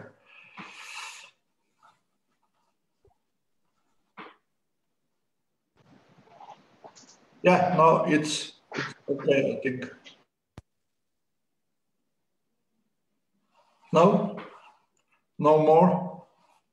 No. When you start moving something below, we heard something, but now yeah, now we heard some voice. Can you hear me now? Yeah, now it's okay. Oh, perfect. Okay. Perfect. Sorry. Yeah, no problem. There's some technical issues. Yeah. As far as Jacek Łukasiewicz, he's fine, so you don't have to be worried about him. It was a minor car accident, but still he had to be checked during this police procedure and everything. So that's why he couldn't come on time. But I will substitute for him and tell you about a situation in Poland during this pandemic time. And at the beginning, it all started in 12 March 2012. And then our government decided to suspend all teaching and educational activities in schools, also in kindergartens and educational institutions as well. Mostly it was very difficult for kindergartens and primary schools children because they had to stay at home and parents were not prepared for that.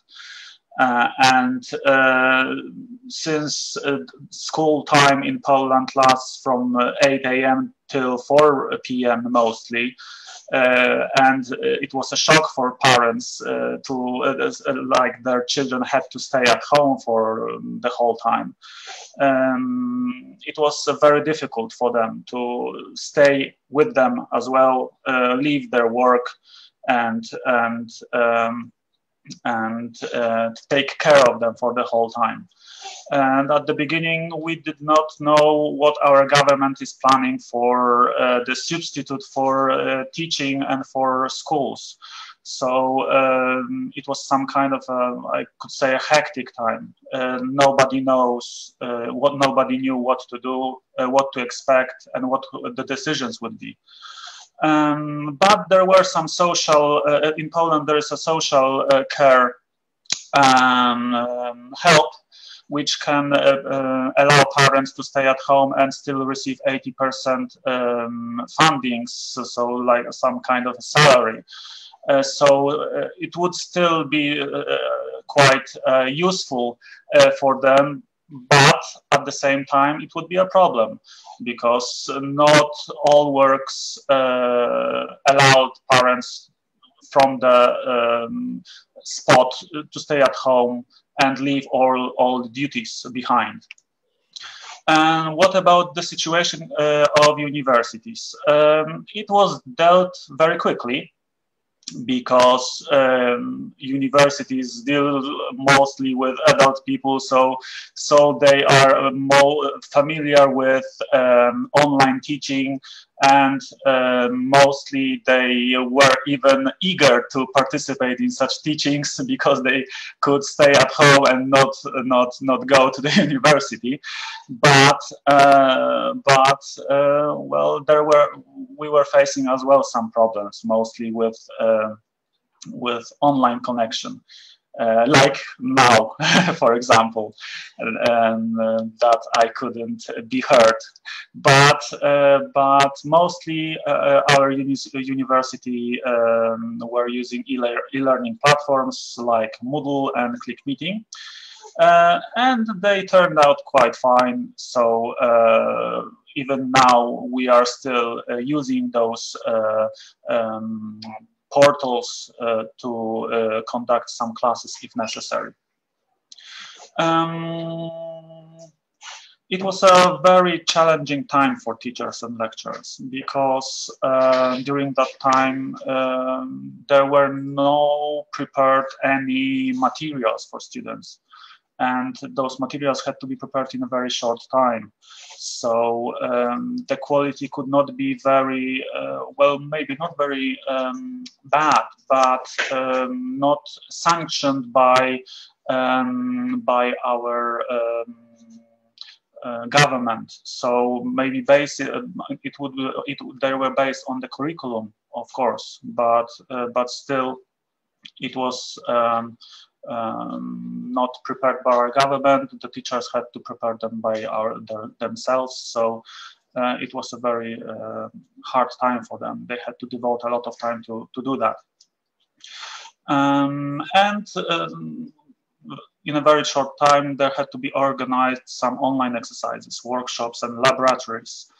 And not all necessary tools and scientific aids and materials were we had access to. So that was a challenging point. And as far as the Dr. Jacek Łukasiewicz interests, some psychological tests laboratory prepared for psychologists a very short time in a very short time they prepared electronic versions of textbooks. So it was saving, for example, for psychologists, that they had in a very short time some materials which were refined and prepared by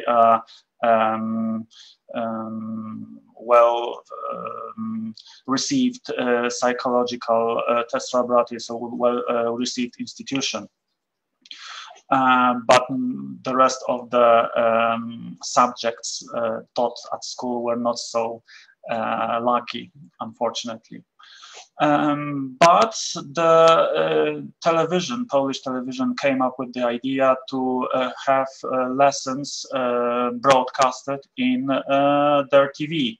So after 3 weeks from the closing of schools, they started broadcasting programs and lessons for primary, secondary school students. And teachers who prepared those lessons, well, it was quite funny for at the beginning, because it was a very first situation where they had to carry out the lesson in front of the camera.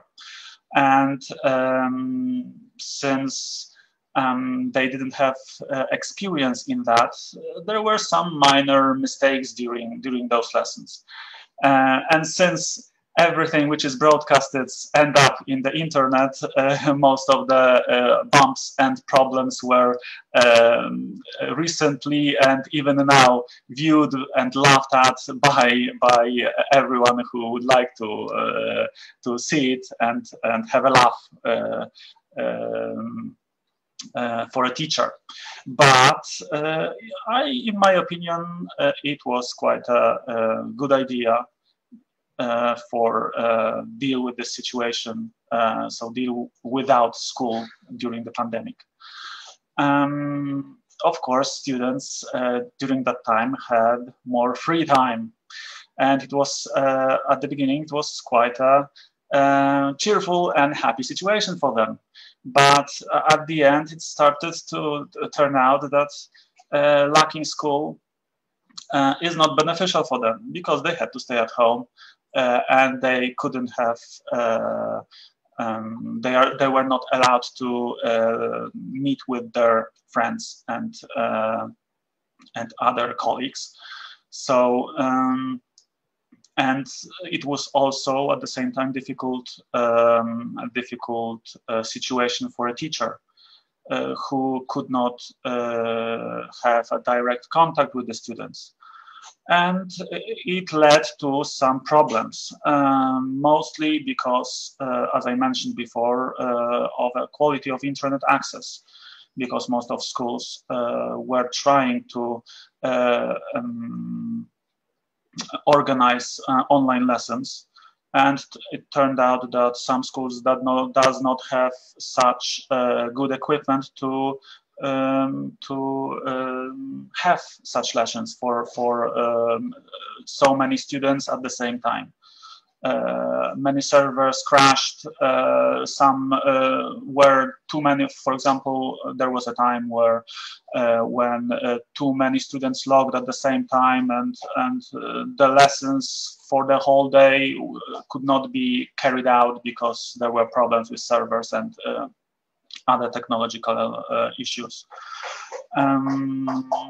And the problems were also faced by the students as well, because more poor students and the families where there are many children in them were problems with computer access, because in most houses there is one computer, and if there were too many children, they couldn't use the computer at the same time, of course. Sometimes even parents who were delegated to work from home had to use the same computer which children should be using during the lessons, and they couldn't do that. So there were some problems with that as well. And there were also problems with parents because they faced the situation where they had to substitute a teacher, and most of the parents does not have this quality to share their knowledge the same as teacher, and doesn't have the experience and the knowledge as well. So it was difficult as well for them.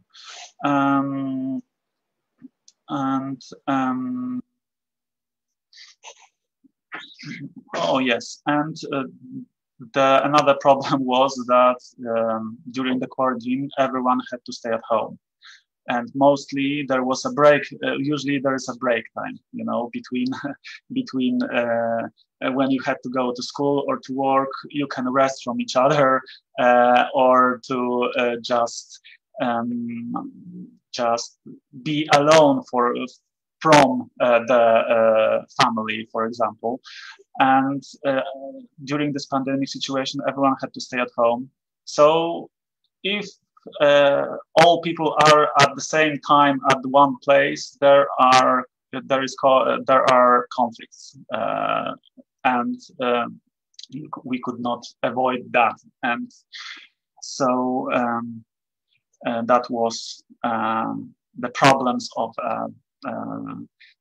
parent in this pandemic situation. And what about the academic year? The last academic year. The results of the exams were slightly lower, so the impact was visible because students learning themselves didn't have a chance to reach the same level as in the usual situation. There were some difficulties in carrying out apprenticeships because, and especially in the nursing, medicine, and teaching at school environments, because everyone were in quarantines, or there were some restrictions to allow some external people to go to some places, mostly hospitals, but schools as well, of course, because they were closed.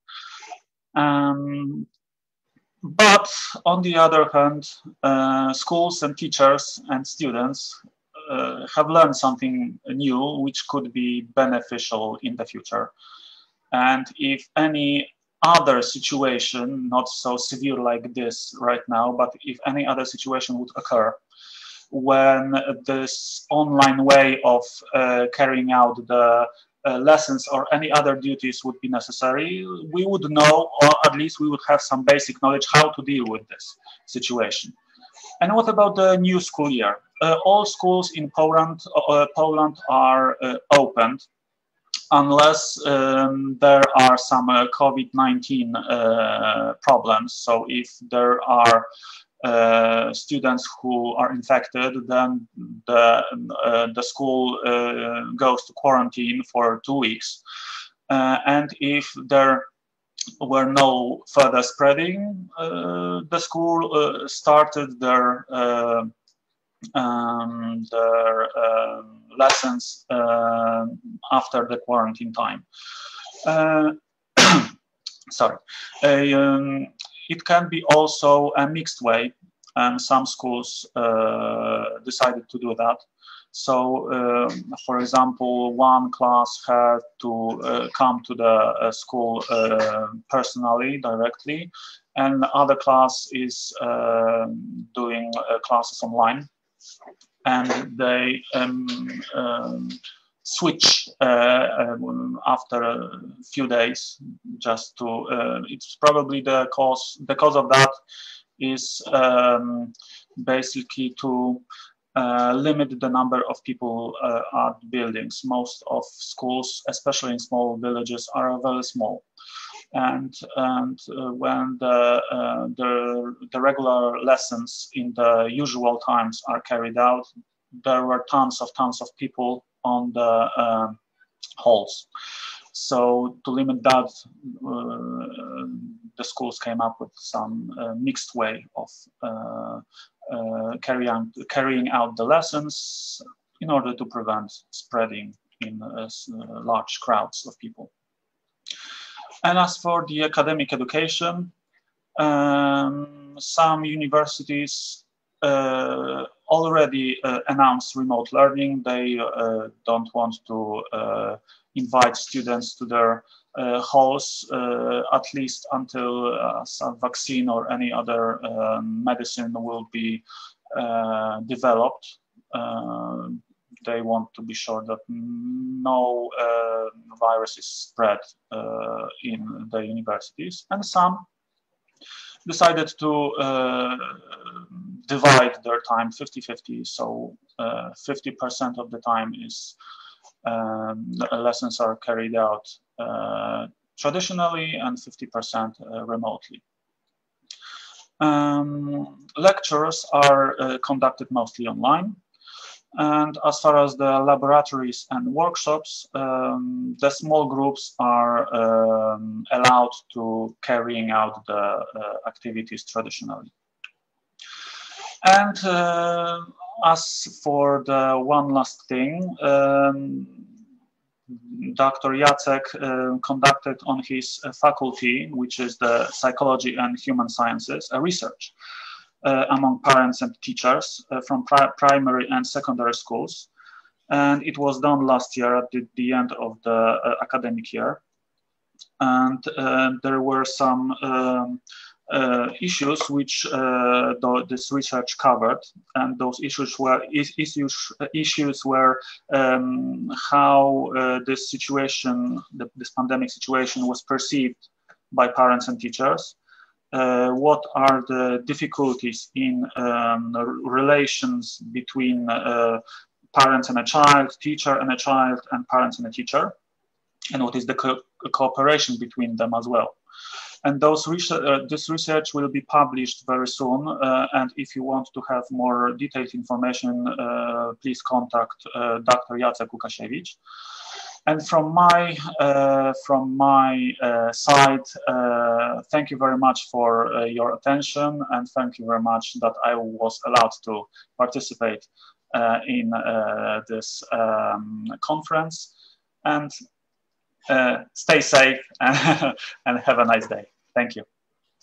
Thank you, Jakob, for your excellent presentation. I'm glad that you are with us. Thanks, Monica. I saw that you are also here, so I owe you something. And thank you for your flexibility that we found solution and not see only the problem. So, internet is very convenient for traveling around. So we will move from Poland to Serbia. Professor Dušica Rodić will tell us, let's say briefly, what happened in Serbia in this very difficult period of our education. Please, Dušica. Okay, Boris, thank you. But I think that the previous participant had to stop sharing his screen so that I could share mine. Okay, I will try to solve the problem.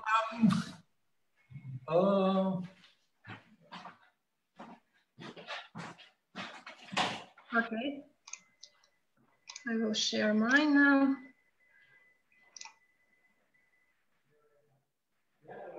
Hopefully you can see the slides and you can hear me. Okay. Okay, I would like to greet you all, and I would like to thank you, Boris, for inviting me to take part in this conference and to provide insights from Serbia regarding the changes in education that were caused by COVID-19. So for the beginning, I would like to give you to share with you some basic information about the situation in Serbia about the COVID-19. So the first case in our country was reported on the 6th of March. And soon after that, on the 15th of March, the nationwide state of emergency was declared. And we had that period very strict conditions and measures undertaken by the government. We had curfew, like the quarantine for every day, every weekend during the holidays, and they were lasting up to 84 hours until the 6th of May, when the nationwide state of emergency was lifted. And this is the current situation and current statistics in Serbia. As you can see, these results are from yesterday. We had total around 33,000 confirmed cases out of 7.5 million people that live in Serbia. And if you have a look at this graph, you will see that we had actually one way, because we never reached zero, with two peaks, one in the mid-April.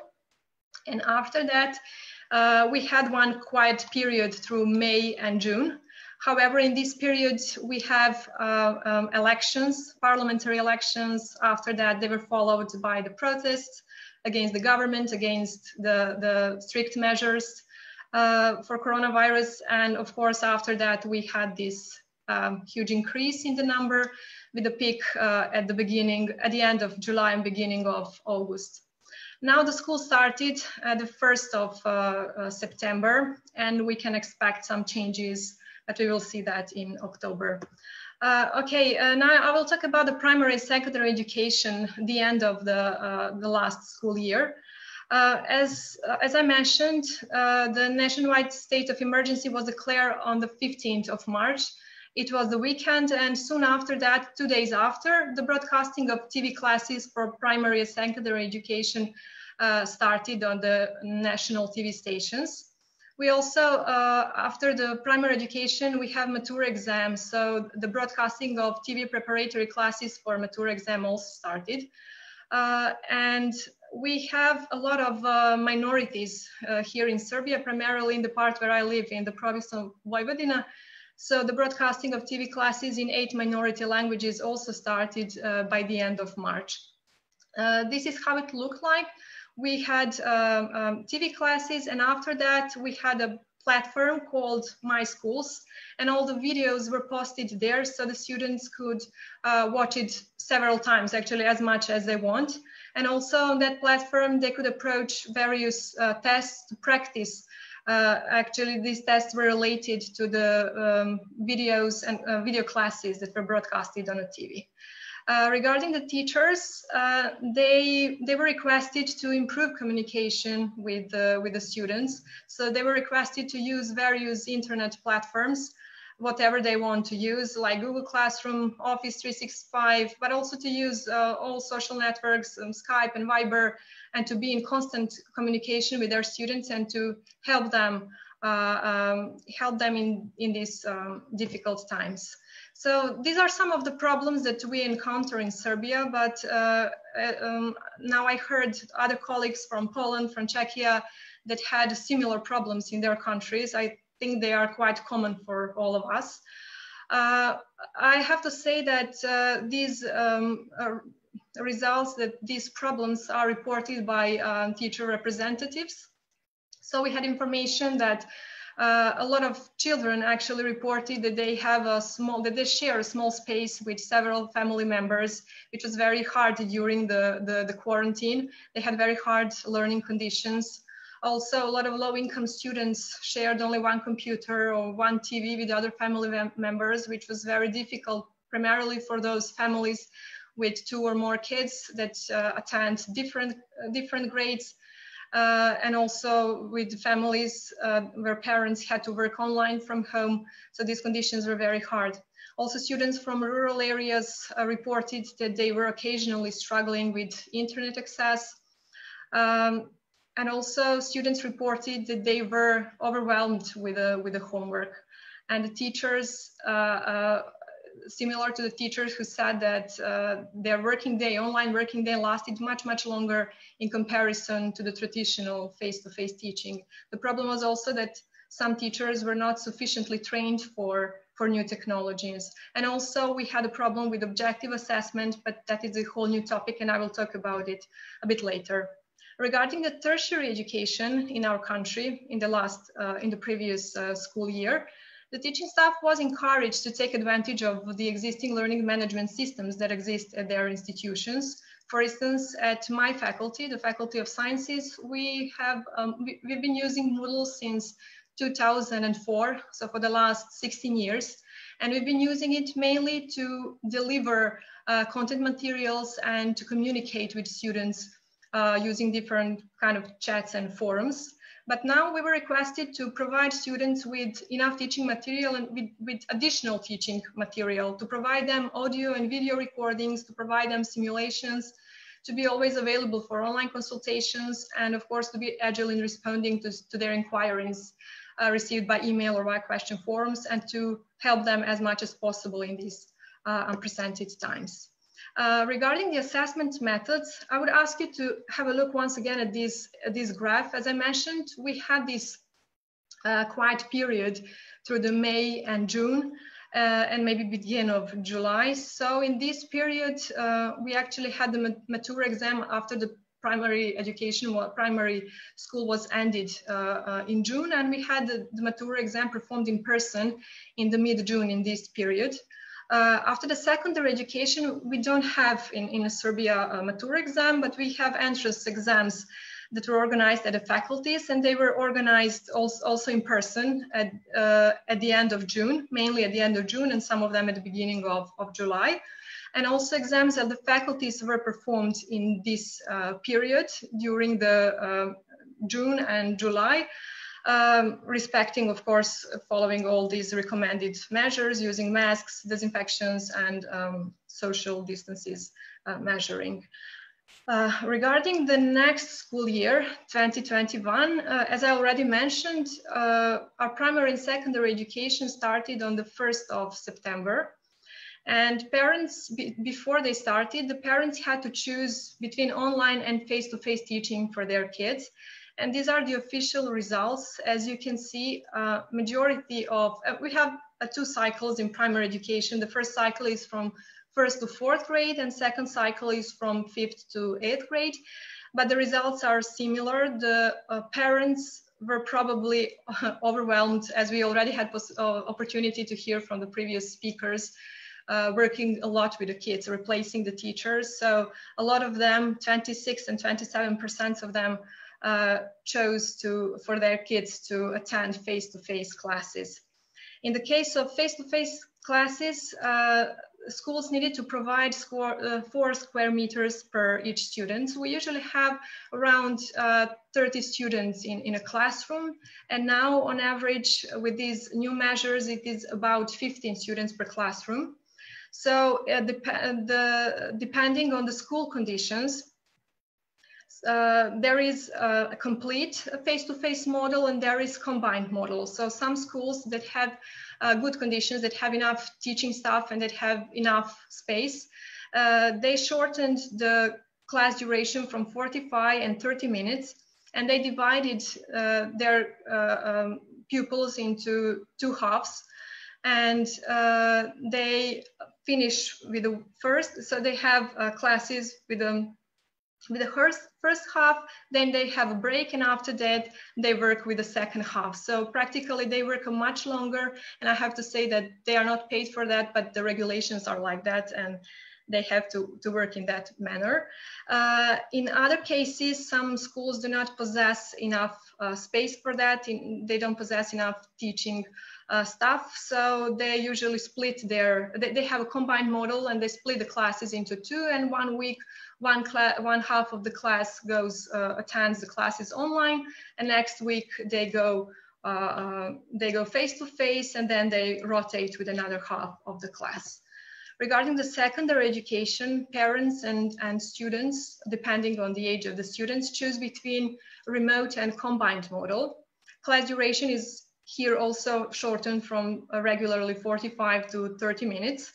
And half of the students, it depends now from the school, but they're mainly divided according to grades. So for instance, first and second grade go to school 1 week, and half of them have classes online, and the next week they rotate again.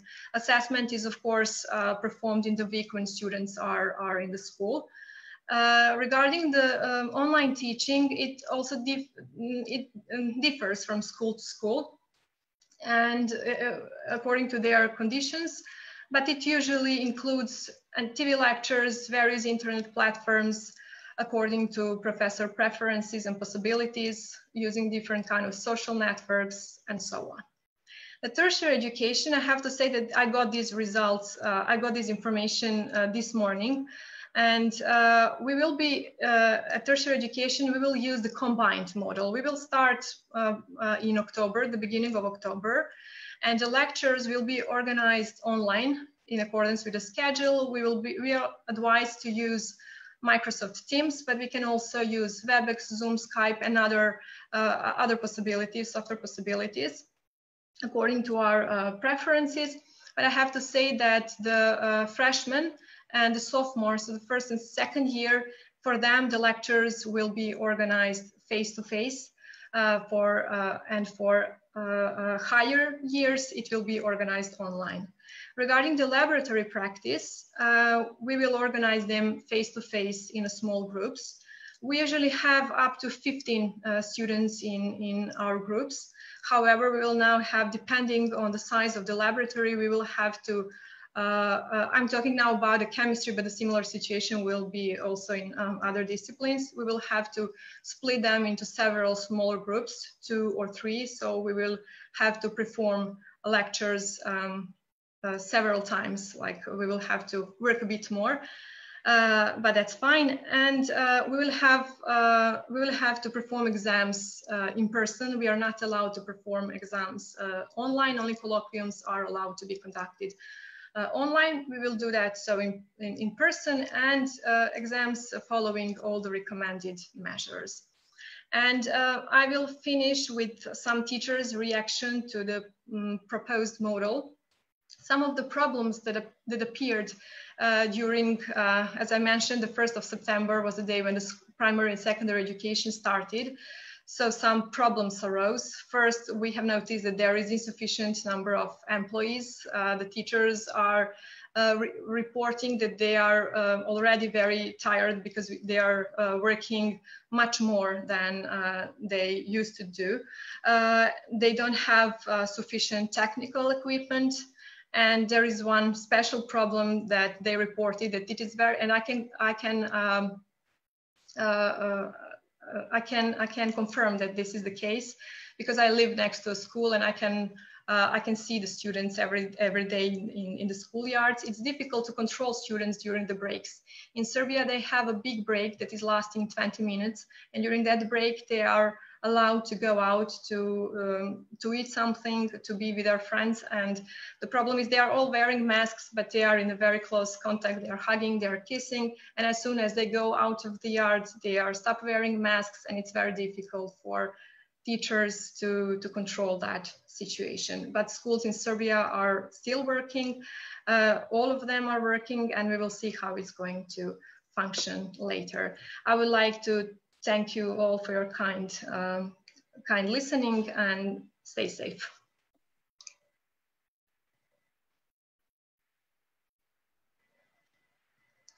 I can't hear you, Boris. You are muted.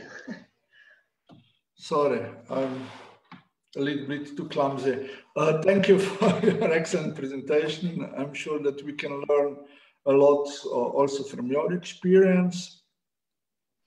And now we can flying in mind to the south, to the Turkey. Very welcome, Elif, Berif, Dursun, and the floor yours. Hi, and the floor is yours, please. Okay, thank you so much, Boris. Can you hear me, by the way? Yeah, it's okay. Thank you for this kind invitation. We're very happy to be in the conference and to see you all. So I am going to try to give some information regarding the situation in Turkey. I have to share the presentation. All right. Can you see? Yeah. We saw. All right. So before my presentation, I would like to give you some information about the population of students and teacher population in Turkey, because we've got lots of students and teachers, actually. So in the formal education in Turkey, there are 18,241,000 students. And in the pre-primary education, there are 1,629,000 students. And we have got in the formal education 1,117,000 teachers. And in primary schools, there are 5,002,079 students, whereas in lower secondary schools, we have got 5,701,000 students, and in the upper secondary education system, we have got 5,630,000 students. So there are lots of students and teachers around. Of course, by the spread of COVID-19 around the world, in Turkey, there has been lots of changes in many areas of life.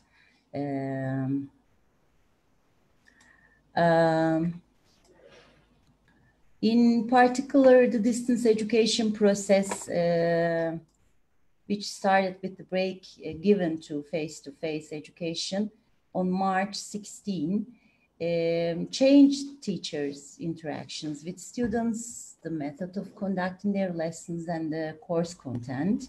Teachers, like students and parents, have entered the process of adapting to digitalized education.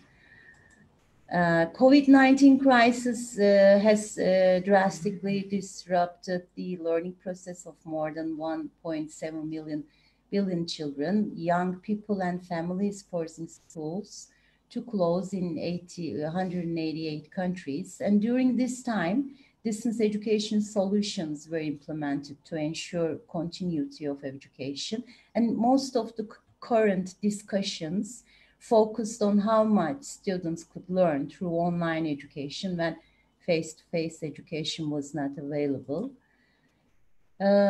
First COVID-19 cases were seen on March 11 in Turkey, and Turkey's population is 83 million. Total number of students, including higher education, is 25.5 million. And before the pandemic, approximately 1,579,000 at secondary and high school levels, and approximately 4 million students at the university level were receiving distance education anyway.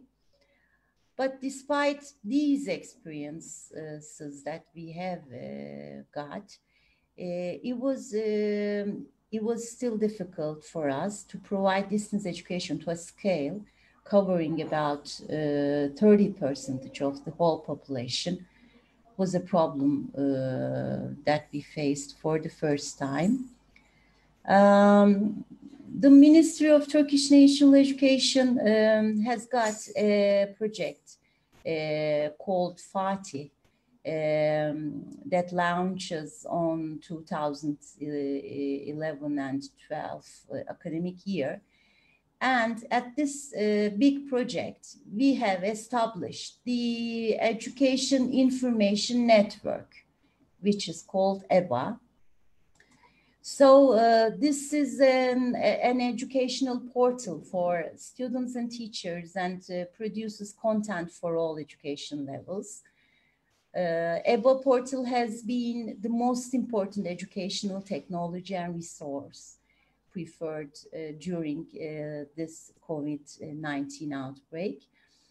Face-to-face training has been postponed and not done until September 21st of 2020 due to the increasing number of cases in our country. And still today, public schools were opened only for kindergarten students and the first graders. So this is the students followed lessons on televisions and on national state channel, which is called TRT. So through TRT, 3 different grade level television channels as primary, secondary, and high school, and EBA portal contents have been offered to students. So lectures, repetitions, and various activities to students through the Education Information Network, EBA, and national channels were published. EBA contents offer video lessons, subjects, and outcome-based content prepared by the Ministry of National Education according to class and branches. And in addition, a live classroom and a live course application was implemented on EBA platform starting from April 13th for teachers and students by the ministry. So this is the vision of EBA Academic Support Portal. So in the academic support for students, we have got exam preparations also. Academic support starts by determining the main educational goal. Students log into the system and create a preference list, makes a readiness test on the system. It is planned individually. The student processes on the system step by step. There is also a guidance specialist in the system, and it is determined that the lessons that are suitable for the chosen goal is focused. The students can also change their goals. The system is guided by giving weight to each course and subject. So achievement of the topic goal is reported separately for each student.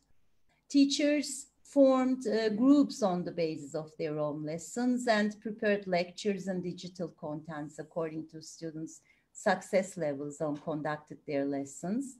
Teachers can get the results of the individual and group reports, analysis of students' individual classroom and branch access to content, doing their homework and activities, and participating in discussion via EBA.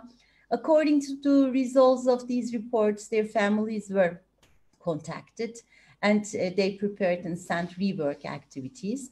EBA digital content also offers students content related to books, activities, health, life skills, and library according to their class and age levels. In order to reach their students, the teachers sent the lesson videos they had taken at home and their own means and the various activities and activities they had done to students and their parents.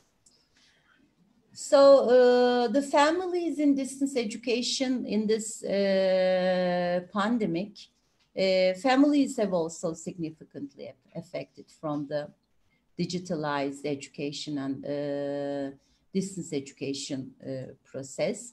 So digital publications have been prepared to protect family health and psychological endurance of the family via EBA. Information guide to protect our psychological health during epidemic diseases has been published.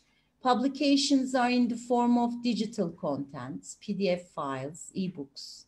Within the scope of these publications and guidance, school psychological counselors organized online training and meetings for families. These educational contents are about protecting the mental health of students, adaptation, life skills, safe life, learning processes at home, communication, protection from harmful digital software and publications. Due to the pandemic, social and psychological support has been also provided for family, society, and other people on methods of coping with anxiety, panic, and fear. And again, during this process, we also try to support teachers because teachers, like students and parents, have made efforts to keep up with digitalized education. And there were online trainings provided on the EBA portal for teachers also. These trainings include supporting teachers pedagogically and technologically. So these courses include foreign language, safe life, forgiveness education, teaching and learning processes, special education, first aid, school-based learning, classroom management, creative drama. It also offers teachers sharing groups, discussions areas, and information sharing areas. International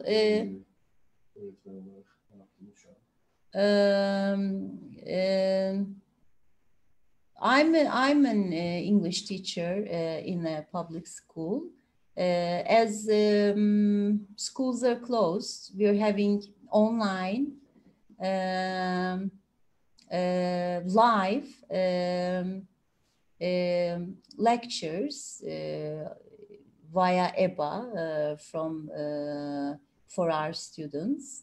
And in a week, for 6 hours, I have lectures provided for my students. I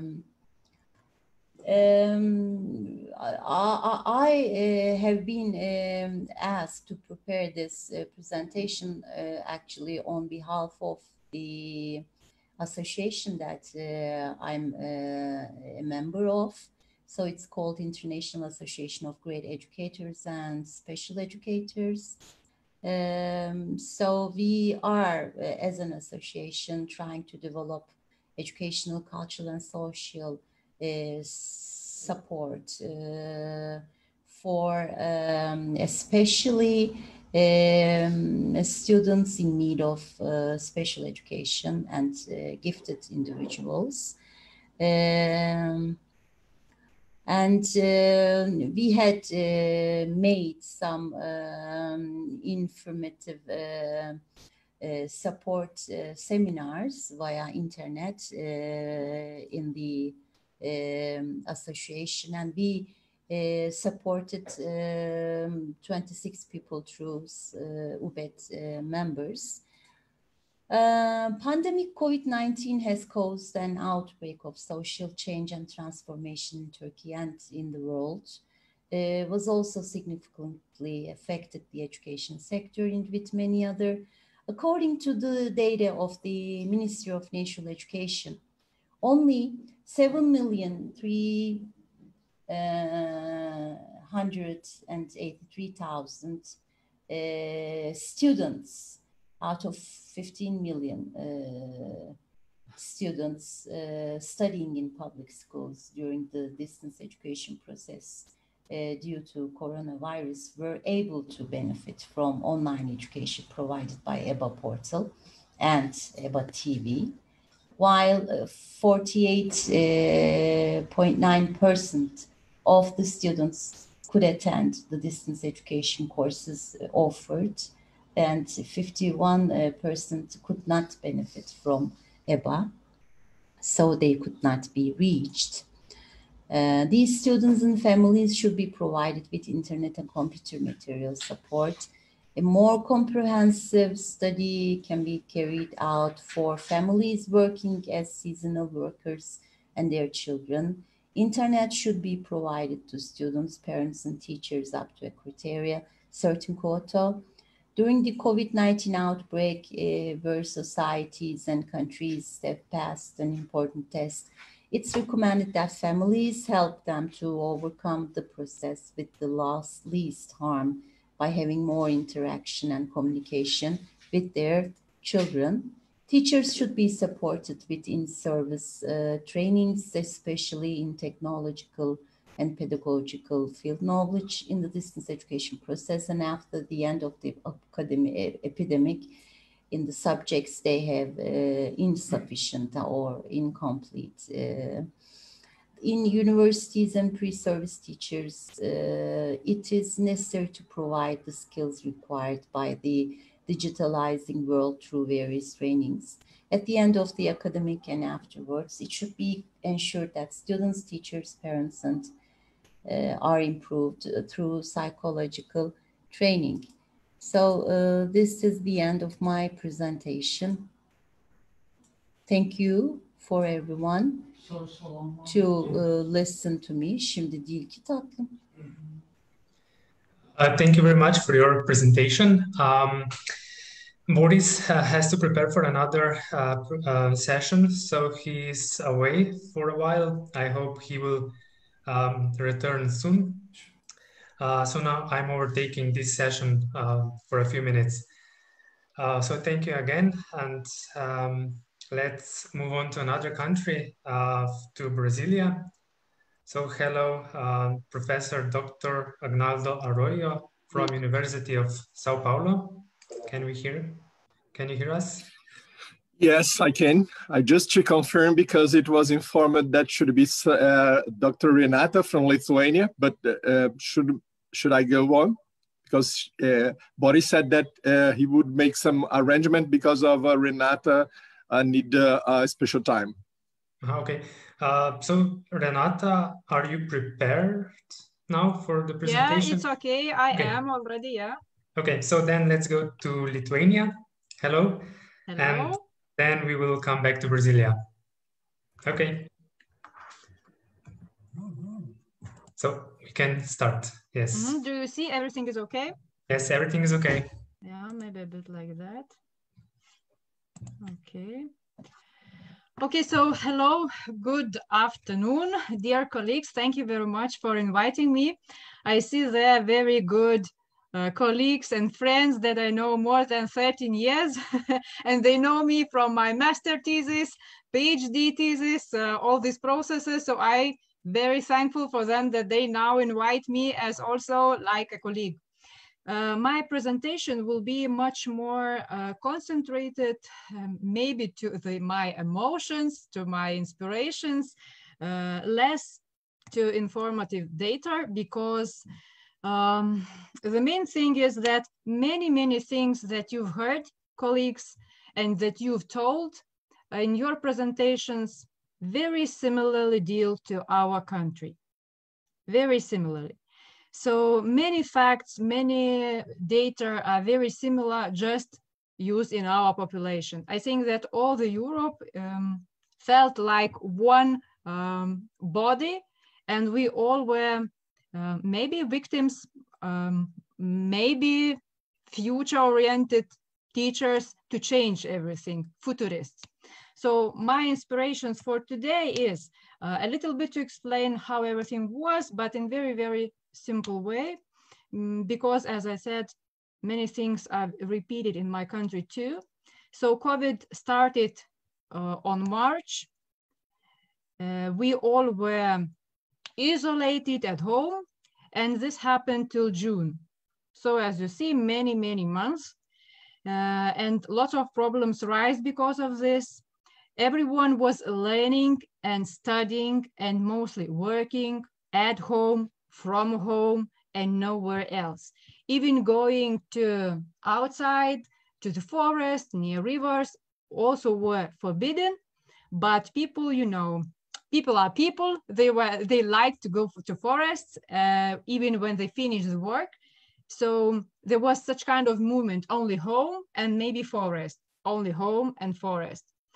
And one of the most things that we all noticed during this quarantine time was the fear. It sometimes inspires for me that government wanted to fear every one of us. And in our conscience, not the education was more important, but the fear to become ill, the fear to die, because every day in mass media, it's in Lithuanian language, I just put the screenshots to show you how every day in all portals, the main topics were only about COVID virus, how many people died, and in my country died very, very few percent, 1 or 2% from COVID virus, and there were more problems in social health sector because people were not able to go to doctors to use medicine. So there were much more people that died because they didn't get on time help than people died from virus. So we use this fear synonym in our conscious, and that doesn't fit doesn't locate it, doesn't used for education. How to say, it's education became third plan, not the first one. So what we had in preschool, all the children were started to learn from home at home. What does it mean when the children is 2 years old? It means that a little bit teacher explains something from the internet, but the children is not capable to do exercises at all, or someone must help. Many of parents, mostly all of them, were also isolated and started to work at home. So the working process became very hurtful because at the same time, they were urged to help the children to do exercises. This process, preschool process, was not strictly organized. So during this period, we noticed that many teachers didn't provide lectures. They were just simulated that it was, and that they were doing this. So it was not qualitative case, absolutely. It based on volunteering, because nor children are capable to do this, nor teachers. A little bit different situation was in the middle and general school. Their children were partly capable to do alone exercises. They were working via Skype or Teams or Zoom. They are working with all class in every lesson with the teacher, but still, you know, to prepare exercises, to scan it, to make photo, to show to teacher, it was also a big issue, especially for 7 years, 8 years old children. So parents, again, were obligated to help for their children.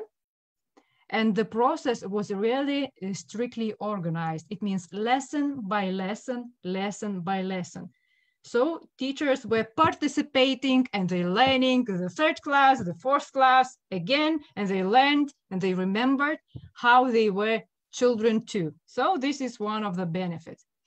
The problem was that there was a big lack or enormous lack of tools and materials. Firstly, computers or IT materials, especially in rural areas, because we have one big city and lots of rural areas. So there was lack of internet. There also was lack in bigger families, separate laptops for every children. Also, we found out that, for example, if all parents are working at home, so parents have each laptop, and if there are 3 children at home, so the same problem, how to solve it. So about months, ministry was organizing how to buy for a new computer, new computers for these children. So this IT problem was solved, but teaching material problem was not solved.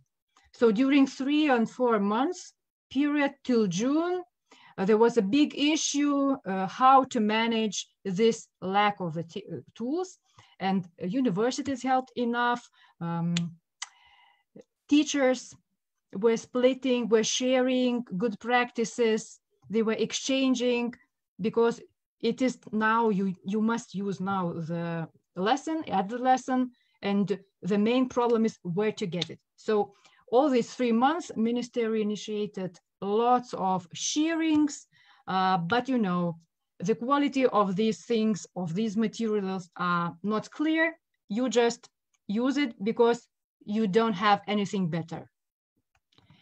At universities, there were less problems than at middle and at pre-learning processes, because students are clever people, more clever than children, more capable.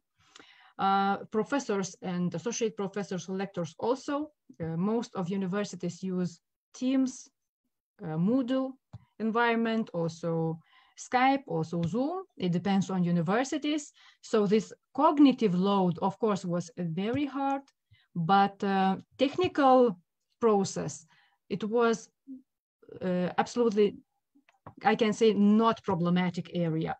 The more problematic area was with the disciplines, for example, medicine, pharmacy, even mathematics in all my country, because the professors were not ready with the material too. It was not enough to have Skype or Teams. You must also have some special programs to write equations, for example, or numbers, or to show visual forms, different visual forms, and there were lack of tools. So the problem is still at that time. Lots of students and professors were parents at the same time. So there was the third problem. They helped children to do the classworks at home, and all the universities expanded the session just because students were not able to finish on June. They can finish, for example, spring semester at the end of September. It means now, just because they are parents or they had a big load working at home. Benefits. What we found from various small researches, from discussions with the ministry, with the colleagues, with parents, with teachers, with students, I can example 3, I think, ideas, what we could benefit from this. Parents, firstly, they understood what is to be a teacher, and the respect for teachers raised definitely. I don't know how it is in your country, but in my country, to be a teacher is absolutely unprestigious. It is not a prestige. Salaries are not high, and prestige is very low.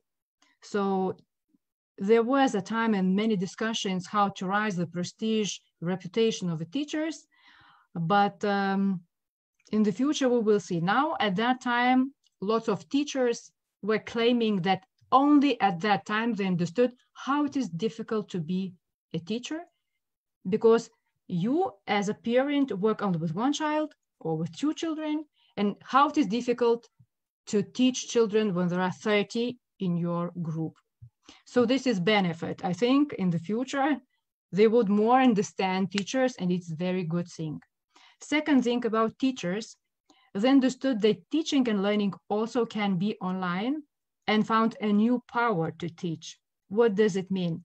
Many teachers in many comments, discussions, they explain that they like teaching online because it saves a little bit their energy, helps to prepare, helps to manage classroom, and mostly helps just to go to a new reality and to get knowledge for themselves too. So it was not a big problem. If we could solve the problem with the lack of material, so for teachers, it wouldn't be a big problem. So that's now at my town exactly, since today, all children and all teachers are already isolated, because in my town, virus is spreading very quickly.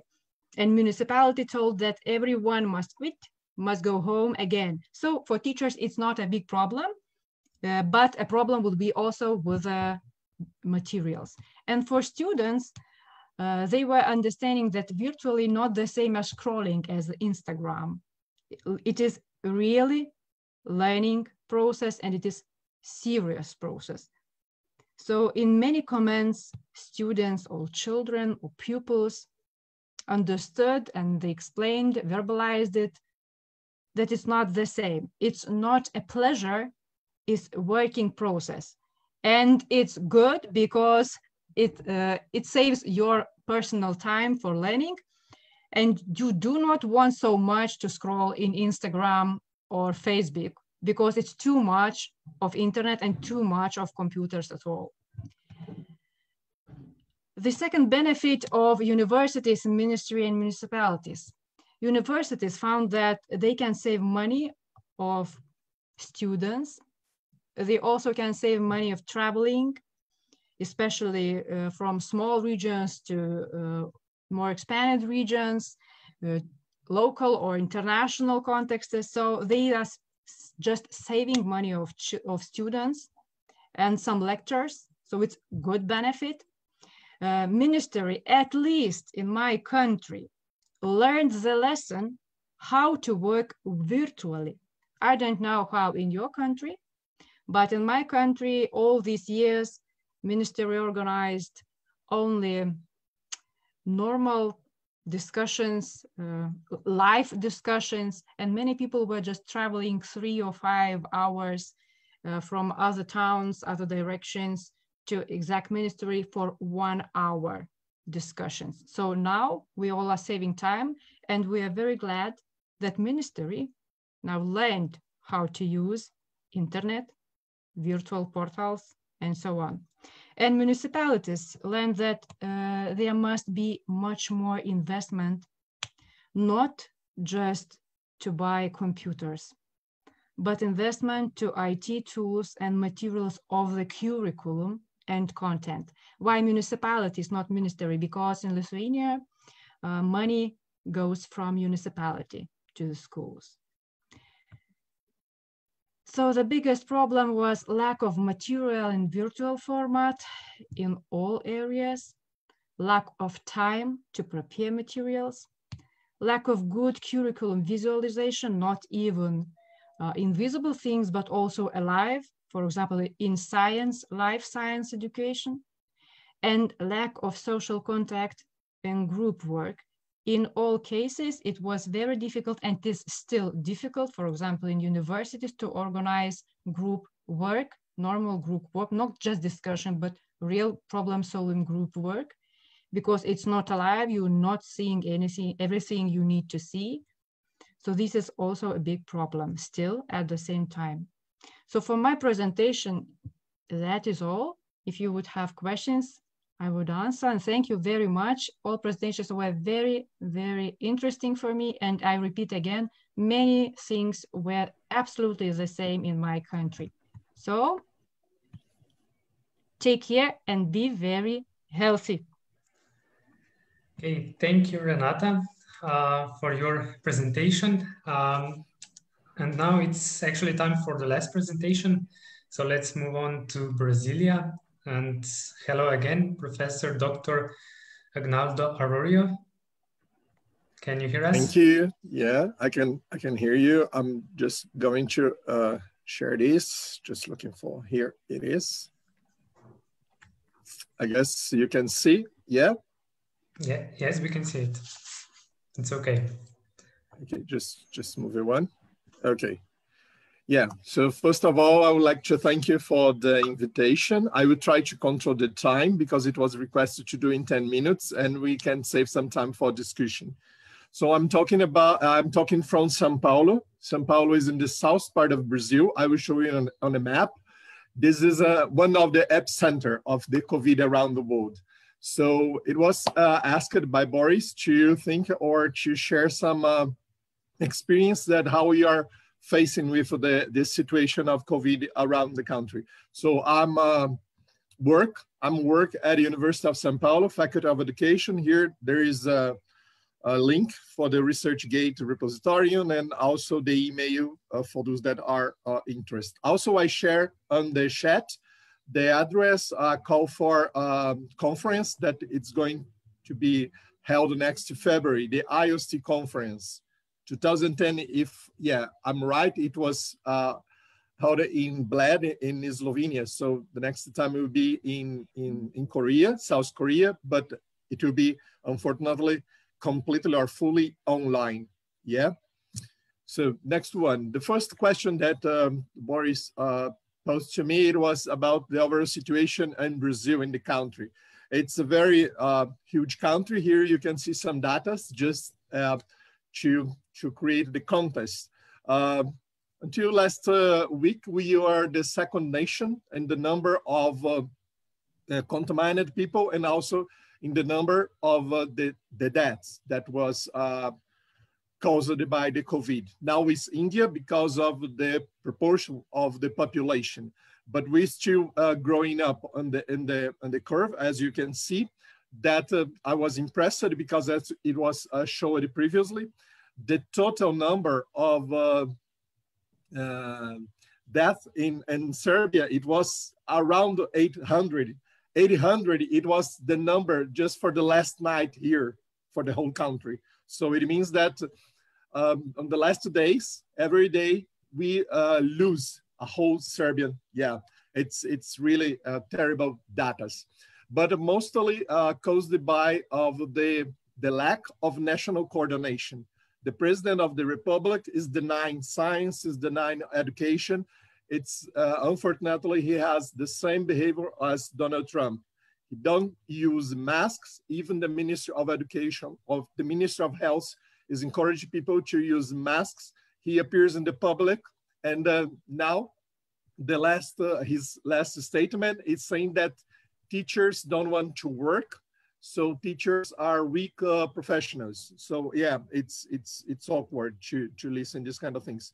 But here you can see, if you count the South American countries like Brazil, Colombia, Peru, Argentina, Chile, if you sum all of the cases and the deaths, it's quite close to the United States. So America now is the epicenter of the COVID. The first case, it was in February here. It was by an Italian tourist that came from there here. And in the middle of March, the schools closed, the university closed, and we had a short lockdown, but the people refused to follow these rules and we start to break the isolation and return to some activities. But the school is still closed until now. Also the university for more than 6 months. But I will show here how its pandemic is affecting the schools, the work schools, and around the country. Here you can see a whole map. Here in the down part of the map, it's São Paulo. This number is not updated right now, but you can see that most of the cases are concentrated exactly where we have the large number of the population. It's close to the coast. And here in the top part of the map, it's in the Amazon states. It's the Amazon, the capital is Manaus, is one of the first state, on the first city that tried to reopen the schools. But after 2 or 3 weeks, they closed it again because of the number of contamination. I'm gonna show you some pictures about how the situation is going on.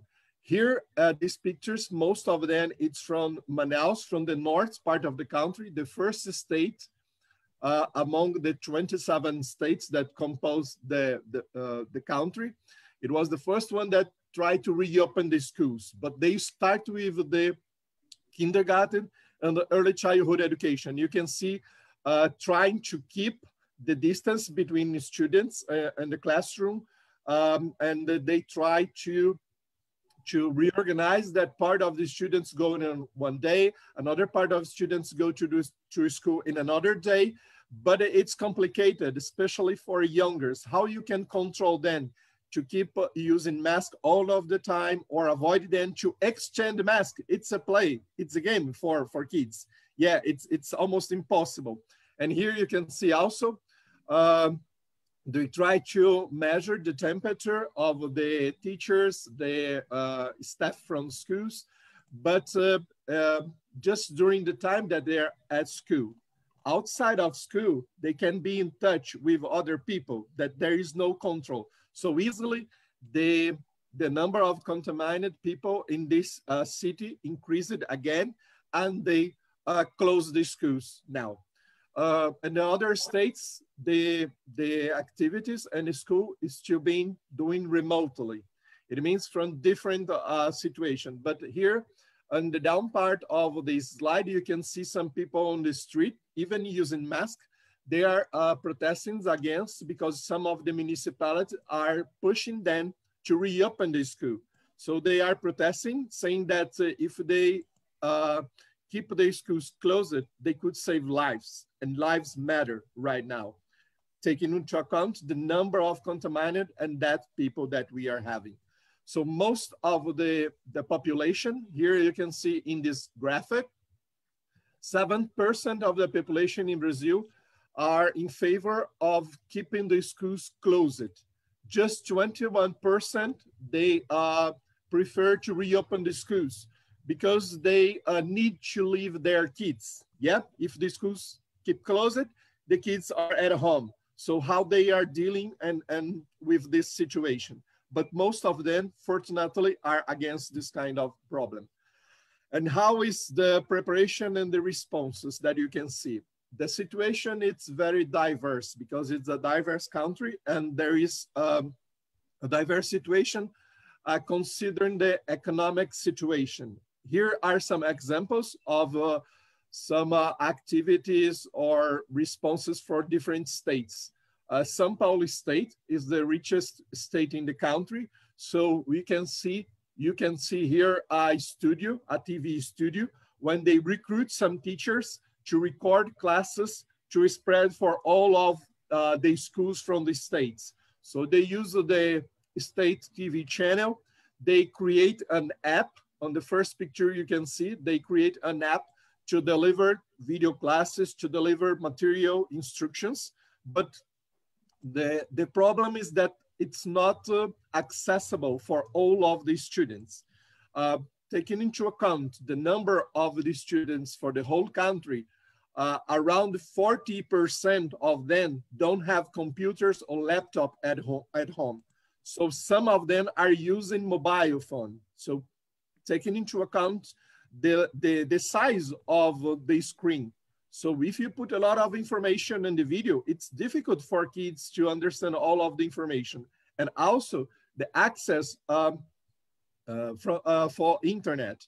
And here on the third picture, you can see the information that people can use the QR code to download this app to access the content.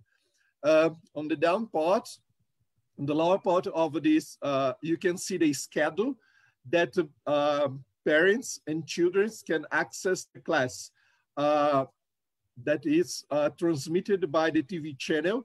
There is different times for a level of education, and also the schools organize their own schedule to support students with interaction. But on the other side of this picture, you can notice some situation. You can see a girl holding a pack, a plastic pack. So what there is in this pack? This is the printed material, because in these remote or rural areas, they don't have access, they don't receive the internet material to access. So the municipalities and schools, and in some cases teachers, they just try to, oops, it was my alarm, sorry. Yeah, on the time. And they received the printed material to do the activities. But now you can realize that there is an overcharge of tasks and homework for the students. And also you can see a teacher using a bicycle to deliver material, because some of municipalities didn't take this responsibility. And on the low part, the last pictures that you can see here, some students in an open area, in a rural area, because in a rural area, it's not easy to get an access point for access internet. Some you can see an improvised room made of plastic to protect the students, because in the rural area, in just a few points of their area, they can access the internet. It's quite complicated, but at the same time, it's important to provide some assistance or some educational experience for these students in remote areas. And I can say that the teachers' perceptions or the teachers' understanding about the situation is quite close. That was reported previously, that of course that they are not satisfied, because it's increased the working hours for them. They don't have the support and equipment enough to do their work, but they are over pressure, yeah? And here I'm sharing this screen right now, this call for the conference that is going to be held in February. It will be online. I shared also the web link on the chat. So all of you are invited to taking part of this. And I would like to finalize to say thank you, Havala, Teshkuredarin, merci for all of you, yeah? And I think that we can also save some time for discussion and interaction, because doing this virtual, remote, online, as was mentioned, the most important is the interaction. It's not just deliver the content, but how you can have some feedback from people. So thank you so much. Yeah, thank you, Amalda. It's very nice to be you with us. It's very interesting that we can share the information and what's happened in another part, in another part of the world. So I have, and probably you have too, also a lot of questions, but the problem is that time is our ruler and we must move somehow to another section. But if you agree, I will contact you in the next day. I will kindly ask you to share some information, answer. We plan to prepare some common analysis which could be useful all around the world. We will put all our experience to one document and we will share this document with all of you. And I plan also to prepare some publication. We would like to publish this experience in some journal just to reach also another interested audience. So thank you so much. Thank you for everything what you share with us. Sorry, Renata, the people here decide that I'm so old that I must go something to eat.